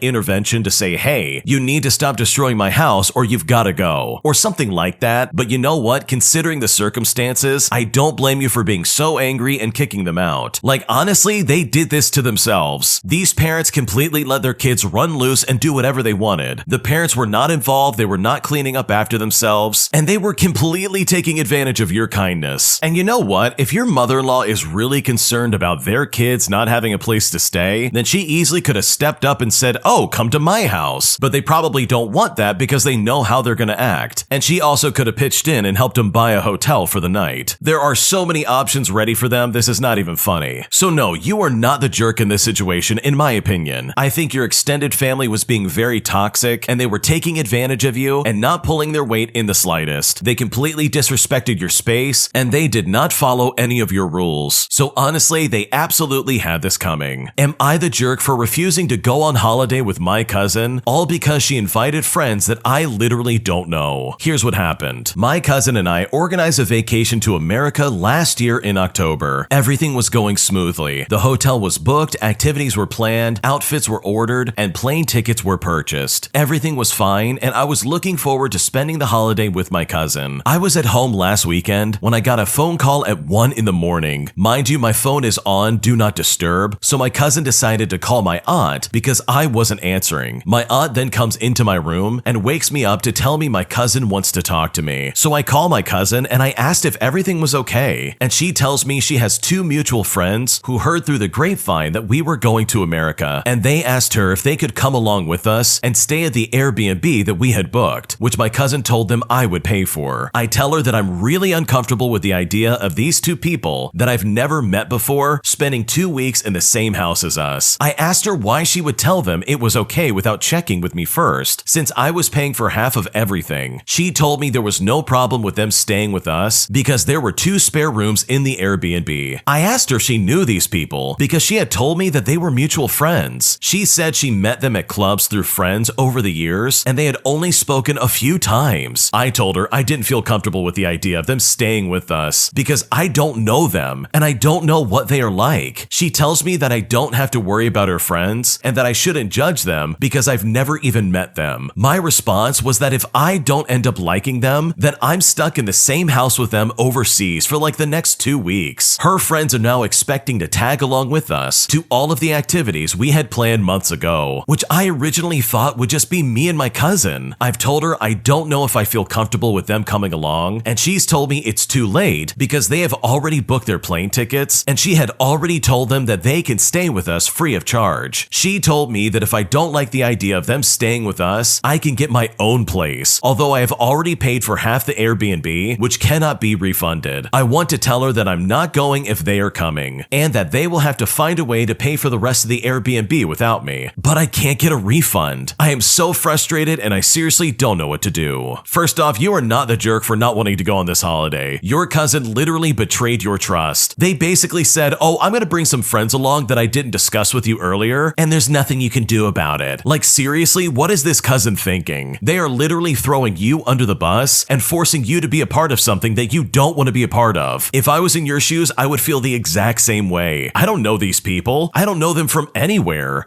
Are they trustworthy? Are they gonna steal from me or hurt me or my cousin? Clearly your cousin doesn't know them very well. This honestly has bad news written all over it. Also, I wouldn't back out of this trip if I was in your shoes. I think it's safe to assume that the Airbnb is probably the cheapest aspect of this entire trip. So in my opinion, I would just find a new place to stay and not give up your vacation all because of your selfish cousin. But honestly, whatever you choose to do, I would just think about yourself in this situation. cousin, because your cousin clearly hasn't done that, and they would rather try and invite some random strangers to come along for this trip with you instead of trying to enjoy the plans that both of you already agreed on. Am I the jerk for yelling at someone when they stole my friend's wheelchair? Here's what happened. Around a couple of years ago, my friend by the name of Jackson is not their real name, was involved in a terrible accident. Despite being somewhat fine from the waist up, besides bruised ribs and a dislocated shoulder, he lost complete usage of his leg. So now he uses a wheelchair. Despite this, he doesn't take any garbage from anyone at all. He's like an iron wall. You can try and hurt him emotionally, but he will serve up a rebuttal straight on you. He does need help with stuff, so I do help him out on occasion. Even though he is progressing with therapy, he can stand for a tiny bit before needing to sit back in his wheelchair. Today, we had to go to the pharmacy so he could get medication. I told him I was going to get something to drink for us, and that if he needed me, he could just yell for me. After 5 minutes, I hear a scream from him, so I run over. What happened next absolutely enraged me. He was holding onto a shelf without his wheelchair. Looking, I saw a woman pushing her son on his wheelchair. Jackson told me what happened since I saw red and everything was kind of a blur. I basically acted out of instinct, and I was rushing over to them. I yelled and yanked the wheelchair. Jackson said that the kid hopped off, and it seemed like he purposefully fell onto the cardboard display. His mother cried that I shoved her kid off, but thankfully Jackson gave his side of the story since it was his chair in the first place. The pharmacy had cameras and they were escorted out of the building. After Jackson and I told a friend about this, she said that the kid was tired and needed the seat more. Now, we know that she is completely in the wrong, but I'm starting to think that maybe I reacted in the wrong way when it comes to this situation. So I need to know, am I the jerk for yelling at someone when they stole my friend's wheelchair right out from underneath him? No, you are not the jerk. This is like the least jerk thing you could have done. Those people seriously stole this guy's wheelchair. Like, let's think about that for a second. They saw a guy in a wheelchair and they thought to themselves, ooh, free wheelchair. Let's use that to get around. Like, I don't blame the kid for sitting in the wheelchair. I know when I was a kid and I went to pharmacies or other public places and there was a wheelchair over on the side, like near the entrance or something like that, I of course might sit in it just to try and play around with it. But the mother in this situation, the mother is completely to blame here. She is 100% at fault. She knows better. She knows that this guy was clearly using this wheelchair. She also absolutely heard this guy scream out and probably get really upset when his wheelchair was taken away. I mean, Jackson was holding onto the shelf trying to hang on for dear life. He literally can't walk. And you going over there literally was the right move. He needed help and he needed someone to be there for him. So of course you're not the jerk in this situation. The friend who's saying, wow, well the kid was tired and he needed the seat more. She is a complete moron and I would ignore that altogether. There's no way that that kid was so tired that his mother would feel the need to steal someone else's wheelchair just so he can have a seat. Like, if that's the case, then maybe it's time to go home and get some rest. So no, obviously you are not the jerk in this situation. Your friend is already going through a tough transition in life as it is. And the last thing he should have to worry about is some stupid entitled Karen walking up while he's not looking or when he's trying to like stand up and practice walking just to take the chair right out from underneath him, basically leaving him stranded in this pharmacy. You did the right thing, and if I was in your shoes, I would not feel guilty in the slightest. An entitled jerk takes up my sister's handicap parking spot by parking his expensive BMW in our spot. But once he gets a ticket for parking in our handicap spot, this guy freaks out and says some horrible things to me as well as my family. So I decided to get some revenge on this guy by posting online the secret recording I made of his interaction with me and effectively ruining his reputation in our community. And I've never felt more satisfied to get revenge on anyone in my life. Here's what happened. So to start things out, my little sister, who is the sweetest girl in the world, is 12 years old, but can't walk or communicate. Her mental age is about 6 months old. She obviously cannot attend a regular school, but since we live in a big city, there is a wonderful school for kids just like her. Even though we don't own a car since we don't need one, we got the city to put up signs in front of our house designating a 4-meter spot for wheelchair pickup and drop off for her school bus every morning and afternoon. The signs went up perhaps 2 years ago, and after the first week, we never really had any issues since most of our neighbors are wonderful and totally understanding of our designated spot. For some context, we live in a perhaps poorer community, though we are well off. But in our 9 years here, we've had nothing but great interactions with everyone in the neighborhood. Sadly, the neighborhood is gentrifying, and we're getting more self-centered people with their expensive cars actually honking at us while while my sister gets loaded onto her school bus. This process takes about 4 minutes, but blocks our little street. And when they do this, it really upsets me, as well as the other sane people that witness this happening. Naively, we thought this would be the extent of our unpleasant interactions, but boy were we wrong. In September, we woke up like any other Monday morning to find a shiny BMW parked in our disabled spot. Now, it wasn't just partially in it, it was positioned perfectly to take up the entire spot. To make things worse, there were about a dozen other open spots on the block, and it's not like they were all vacated that morning, since we wake up at about 6 in the morning. We were absolutely baffled. I had seen this car many times since last July, and it was definitely the same car, since there aren't many burgundy sports cars in our neighborhood. It was usually parked about 20 meters south on our street, and we knew it belonged to a neighbor a few doors down. We did all the basics in this type of situation. We took a picture, we took down the license plate, and we called the police just to report it. The cops came by within an hour and wrote a big fat ticket. I believe it was for about $700 or some other kind of significant amount. Well, at around noontime, a smug, angry guy came knocking on my door, and it was right about then that I realized that this guy was gonna be a problem. Now, it was obvious that this was the owner of the car, so I made the quick decision to record the conversation on my phone. I opened the door, and before I could say anything, this jerk was laying into me. He accuses me of putting up those signs this morning just to get him in trouble. He goes on to say that disabled spots shouldn't even be a thing, that it's always empty, and that we should pay for his undeserved ticket, that it isn't even an inconvenience, since the spot next to his was free, and my sister could have just gotten onto the bus from there. Once he finished, I said okay, and I shut the door on his furious face. He rang the doorbell another 5 times before storming off. To my satisfaction, the recording caught everything clearly. In the evening, I told my parents what had happened, and I gave my dad a copy of the recording. Now, we have a tight-knit community for the most part, and there is a neighborhood Facebook group with about 3,000 members. My dad decided to post a summary of what had happened, along with the recording, and a picture of the car in our spot on the page. Well, once that was posted, there was an immediate uproar, with people saying that they would fight back. We were humbled by the feeling that our community was standing up for us, but we honestly didn't think anything would come of it. The next day, I leave the house to go to school, and I walk by this guy's car that's in his normal spot, and I notice that the front tire has been completely deflated. Upon further inspection, it was slashed, and as I said, our community is tight-knit, but I can't say I expected anything like this to ever happen. The guy must have seen the Facebook post, because he didn't come back to our house to complain or accuse us of anything. The following weeks were sweet. Whenever I saw him in public, people would go up to him and remind him that he was an awful human being. Fast forward to November, and his house had a for sale sign in the window. The house market had gone down by quite a bit. I'm always kind of curious about how much houses similar to ours are selling for compared to how much we paid for ours in 2010, so I basically knew what he had paid for in July. Once I saw the for sale sign, I rushed home and I checked the local house listings, and lo and behold, he was selling for $90,000 less than what it was going for in July. He clearly wanted to get out of the neighborhood. While his crime wasn't nearly worth $90,000, I must say that I don't feel bad. Worst case scenario, he sells that obnoxious car of his, which would easily cover the lost money. But since that incident, let's just say that we haven't had a single car parked in my sister's spot ever since. That guy is a grade A jerk. First and foremost, that was really good thinking of the original poster to record that interaction. I mean, that made all the difference in the world. This could have been a very long and drawn out situation if that wasn't recorded and posted online. Like this guy that was complaining because he got a ticket seriously has some twisted morals. Like handicapped spots are there for a reason. It is absolutely necessary in society, and anyone who thinks otherwise seriously has some twisted viewpoints. And while I think the destruction of property really was a bad idea, I think the public outcry and his loss of reputation really was well deserved. I mean, this guy just ruined his standing in the community, and he literally didn't have a leg to stand on. There was nobody on his side. So the fact that he had to sell his house for much less than what it was worth just to try and get out of that neighborhood is really funny to me. So good for the original poster for recording that interaction. It literally made the difference for that community, and now they don't have to deal with a jerk like that ever again. If you like Am I the Jerk, you're probably going to love Am I the Genius. Check it out, link down below in the description. Also follow Am I the Jerk on Instagram and Twitter to see all the stories that couldn't make it into the videos. My mother-in-law is supposedly setting a boundary boundary that she's demanding that people have to show up to her house this Christmas this year. And at this point, we seriously don't know what to do. So Christmases in our blended family are going to be stressful, and I'm now figuring this out. My wife by the name of Sarah, that's not her real name, is from the opposite coast from me. She moved here on purpose to escape the little area she grew up in. Her mom and dad split up in 2021 after 35 years of marriage. We have been married for almost 4 years. My family all lives within 45 minutes of a plane ride or a 2-hour car ride from each other on this coast. My sister and I both live in extremely destination-style cities. In addition, Sarah's brother lives in the same city as us. To make a long story short, my mother-in-law is supposedly setting a boundary that Christmas will be at her house this year. And I really use the word boundary quite loosely because I really think she's being manipulative. She is refusing to travel at all and says that she always travels for Christmas. Now, this has been true for the past 2 years. We did a blended Christmas at my sister's house in 2021 and a blended Christmas at my newly purchased home in 2022. Now, I honestly think that this is a power play by her mom and also ignores the fact that Sarah and I travel to see her at least twice a year. She lives far away from airports, so it's always a heavy lift, but we bear it because she is family. Logistically, there's basically 2 options for me and Sarah. We have 2 whole Christmases with both sides of the family, or we have 1 blended Christmas. My sister has a 7-year-old and a husband whose work deals in shipping, logistics, and delivery. So December is an absurdly busy month for them, and they functionally cannot travel. I also have a job that needs doing in December, and so does Sarah. I think we need to set some kind of counter boundary with her mom, or something like that, because honestly, at this point, we seriously don't know what to do. I don't think your mother-in-law knows what a boundary is, because what she's describing is literally a demand. She's demanding that you have to go to her house for Christmas. There's no way around it, and it's just the way things are. That, in my opinion, is very toxic, and that's not fair for anybody involved. And sure, she did just have a divorce that is probably wrecking her world completely, but in no way is the mother-in-law setting a boundary. Instead, she's just trying to tell people what to do. So I'm right there with the original poster. This really does feel like manipulation, if anything, and it's also very inconsiderate to everybody else. In my opinion, if the mother-in-law wants to be in some kind of Christmas party, she should travel to try and make it happen. It sounds like she lives the furthest away from basically everybody in the family, and it just seems a little bit backwards that she's not willing to travel to see everybody in the family. So no, I don't think you're wrong in thinking that this is weird, and if anything, maybe it's time for your wife to step in and try and intervene, because the way your mother-in-law is acting is a little bit strange, and it most likely has to do with the divorce she just had. My neighbor's cat was taken out by another neighbor's dog, and now she's wondering where her cat is, as well as whether or not we know any information. But as a result, we have not told her anything, and we have not told her what actually happened to her cat, and it's now been several months, and at this point, we seriously don't know what to do. So I had just gotten back from fishing for the day and was spraying off the boat. When I'm inside the boat on the trailer, my neighbor's back patio is visible over our fence. Now, I don't talk to my neighbors much, but my roommate absolutely does. And it's just the usual small neighbor talk. And she'll ask him every now and then to help out with some heavier labor yard work. I then hear her call out the wrong name to me. She says, "Hey Kevin,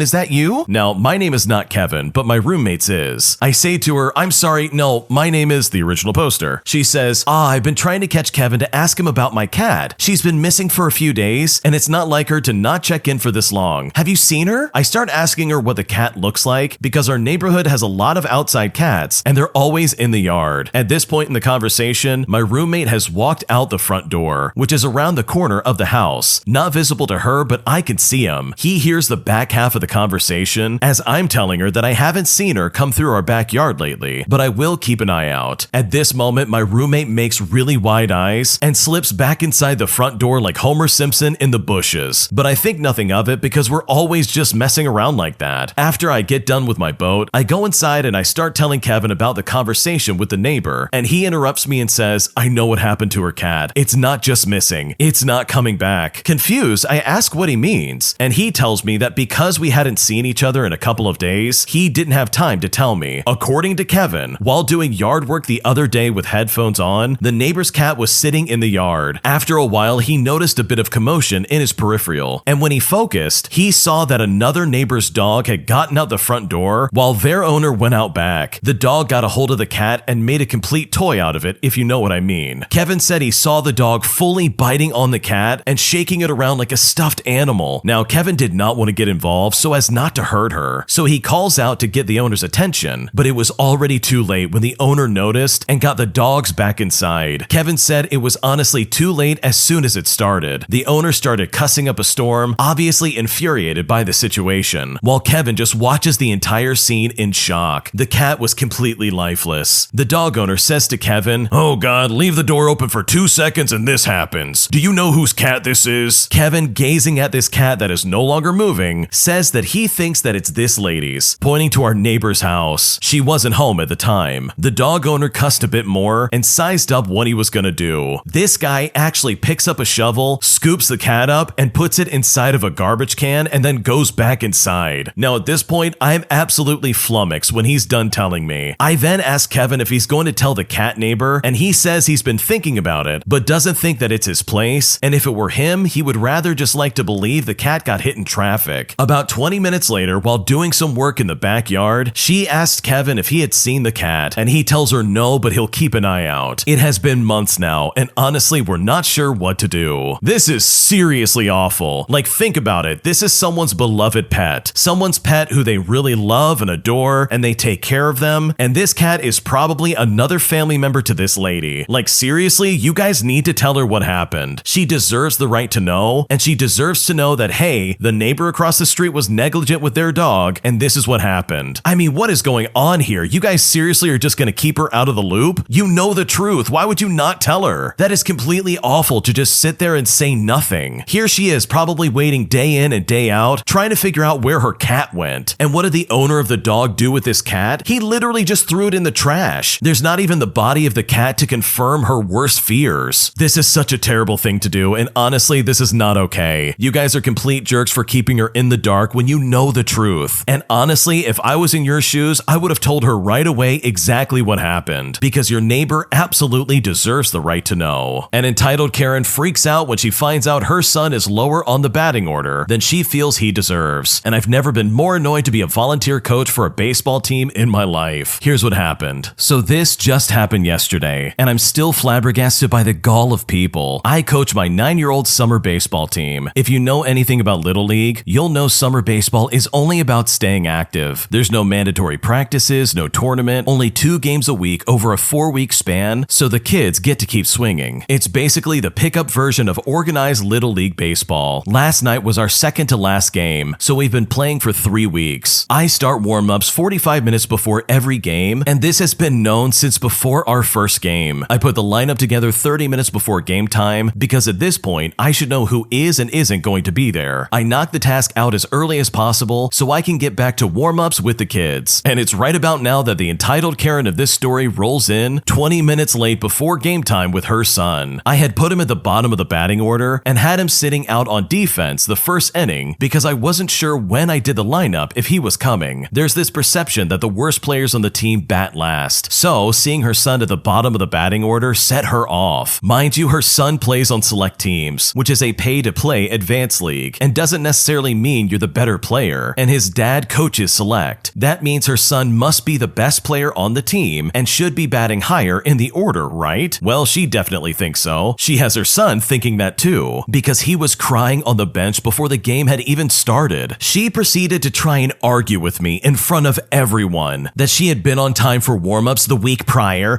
and no one else on the team was there. So they came later last night because we weren't actually starting 45 minutes early like I said we would. First of all though, that's not true. Granted, I've missed 2 of the games, but when I'm there, I'm always an hour early and she is never on time. Secondly, her son skipped an optional practice I held simply because it was only a practice. So they're not taking the whole thing very seriously anyways. I pointed out that every other kid on the team had been here on time last night and was warming up. I wanted so badly to say, hey, this is a volunteer position. You want to set the lineup? You coach the next year. But instead, I had to placate her by saying it wasn't about her son's skill, because literally it wasn't. But it was about him being late for warm-ups and the fact that I'd already set the lineup. She proceeded to jump on the phone and start complaining about me, then hovered by the dugout the entire game. And honestly, it makes me realize that coaching is a thankless job, and Karens leech all the fun straight out of it. Yeah, that lady's being super obnoxious. If she wanted her kid to be higher up on the batting order, she literally just had to show up on time. Like, that's all she had to do. But instead, she wants to complain and be weird about it. Her kid's probably not even that good at baseball anyways, like, come on. So I don't blame you for being frustrated. This lady was being really annoying, and maybe next time if she wants her kid to be higher up on the batting order, she can come on time and try and take this seriously. Today, I messed up by serving a customer an entire wine glass full of soy sauce, assuming by mistake that it was actually red wine, and I've never been more embarrassed in my life. Here's what happened. So this actually happened a while ago, but has scarred me so much that I think about it years later every time someone orders a glass of red wine. When I was 18, I started working my first server job at a local family-owned Japanese sushi restaurant. It was pretty small scale, 10 to 12 tables, and I was the only server as they didn't get much business. The restaurant was owned by an old woman, but her son and daughter ran the restaurant by this point, although she still worked in it. They also all lived in a house nearby. They frequently transported things back and forth between their house and the restaurant. They kept a lot of storage at their house, but also just took home food or supplies to use at their house. I worked there for a few months, and one night a table ordered a glass of wine. We keep the red bottles on a different spot in the restaurant compared to the whites, and we keep it in a fridge in the kitchen. I was busy, so rather than walk to the other end of the restaurant, I grabbed a nearly full bottle of wine on the end of the sushi bar, a spot I would learn later that they usually keep some of their personal items at. I poured the glass and brought it to the customer, who was a woman with her family. I was stopped by them a minute afterwards, and she told me her wine did not taste good at all. It was bitter and incredibly salty. Her husband said it didn't even taste like wine, but more like soy sauce. I exchanged puzzled looks with them and apologized and took the glass away and said I would open a new bottle just for them. I walked over to my boss, the son, who is a sushi chef, along with an old man who's part of their family. I told them they said the wine tasted bad, and they were dismissive and just told me to get a new glass for them. Then I mentioned how they said it also tasted like soy sauce, and my boss literally stopped rolling sushi and looked up at me with a horrified look on his face. He turned towards the old man and started speaking in another language, and the more they were talking, the more my stomach just sank. My boss tells me that the other sushi chef took an empty bottle of wine and filled it up with soy sauce just so they could take it home, but they left it on the end of the counter. He confirmed to me that I just served them a glass of soy sauce wine. I got them a new glass and explained what happened and profusely apologized. My boss then came over and apologized as well and took off all their drinks from the tab. They laughed it off and would continue to come back after that and make me feel so embarrassed by bringing it up every time. Now, anytime a glass of red wine is ordered, I am honestly completely terrified. That is a really funny story. Imagine that. You're just trying to do your job and work your job as an 18-year-old. You have this small sushi restaurant that you work at, and a couple order some red wine and you try and pour them a glass, but instead you pour them a bunch of soy sauce. First off, that must have been really gross. Like, you would probably know right away, yeah, this is not wine. This is straight up salty soy sauce. Listen, I love soy sauce just like the rest of them. Anytime I order sushi or Chinese food, I'm always putting soy sauce all over my food. It adds just a little bit extra to the already delicious meal, but drinking it straight literally makes me want to gag. That seriously sounds so disgusting, and I can only imagine how jarring that must have been to literally take a giant swig of that. But thankfully, they were good sports about it. They didn't freak out and they didn't cause a massive scene. So hopefully the next time you see a bottle of red wine on the countertop, you check with the other sushi chefs just to make sure it is what it says it is, because I'm sure that's a mistake you're definitely not going to make again anytime soon. An entitled Karen claims that I'm a terrorist and a communist, all because I had a Star Wars decal on the bumper of my car, and I've never been more blown away by someone's stupidity in my life. Here's what happened. Well, people, my faith in humanity has fallen just a little bit more today. Some people just have absolutely no clue on how to behave in society. This morning, I'm out and about picking up breakfast for the missus and myself. She prefers Taco Bell and I prefer Carl's Jr. The Monster Biscuits are absolutely amazing. I pull into the Taco Bell drive-thru, and as I'm ordering, another car pulls up behind me and just starts blaring their horn. I'm trying to finish up, but this woman just doesn't stop, all the while screaming out the window that I'm a terrorist and that I'm a communist. And I have no idea why she's screaming these things. I pull forward to the pickup window, and Karen is still screaming at me, but has given up on honking altogether. Maybe she even annoyed herself with it. The employee asked if I know this person, and I tell them I don't. She hands me my bag, and I leave the drive-thru, and the Karen follows me out. So I pull up to the exit and make like I'm going to turn right, but at the last possible second, I pull a left, and now she's stuck at the stop sign, waiting for her turn. I continue down the street, make a quick right into a bank parking lot, and wait there for a few minutes, hoping that she gave up. After about 2 minutes, she is nowhere to be seen. I decided that she probably went on her crazy day, and and I just continued down the street. A couple blocks past the Taco Bell is my breakfast stop, Carl's Jr. I pull into the drive-thru. I had already ordered online for pickup, and I'm asked to park while they wait for the fresh tater tots and French toast sticks that I ordered. As I pull into my usual parking spot, this entitled Karen comes out of nowhere and returns into my area. She has spotted me and decided to peel into the parking lot and parked her car right next to mine. And it was right about then that I knew things were about to pop off. I roll up my window as she approaches, and she starts screaming at me again how I'm an imperial communist, that I need to go back to my own country, and that I'm a terrorist. I think she assumed I was Russian or something like that. I don't know. The manager of the Carl's Jr. comes out to give me my food. I'm an almost daily customer at this point, so he was probably coming out to shoot the breeze, even if just for a few minutes. He then sees this Karen going off on me. The manager then asks her what the problem is. This entitled Karen then starts ranting to them the exact same thing that she's been ranting at me the few moments that she's been there. I roll my window down to get my food, and I tell this Karen, what in the world are you talking about? I am not a terrorist. I've lived in the USA all my life, and I have no idea what you're talking about. She then explains herself. What about all those communist stickers all over your car?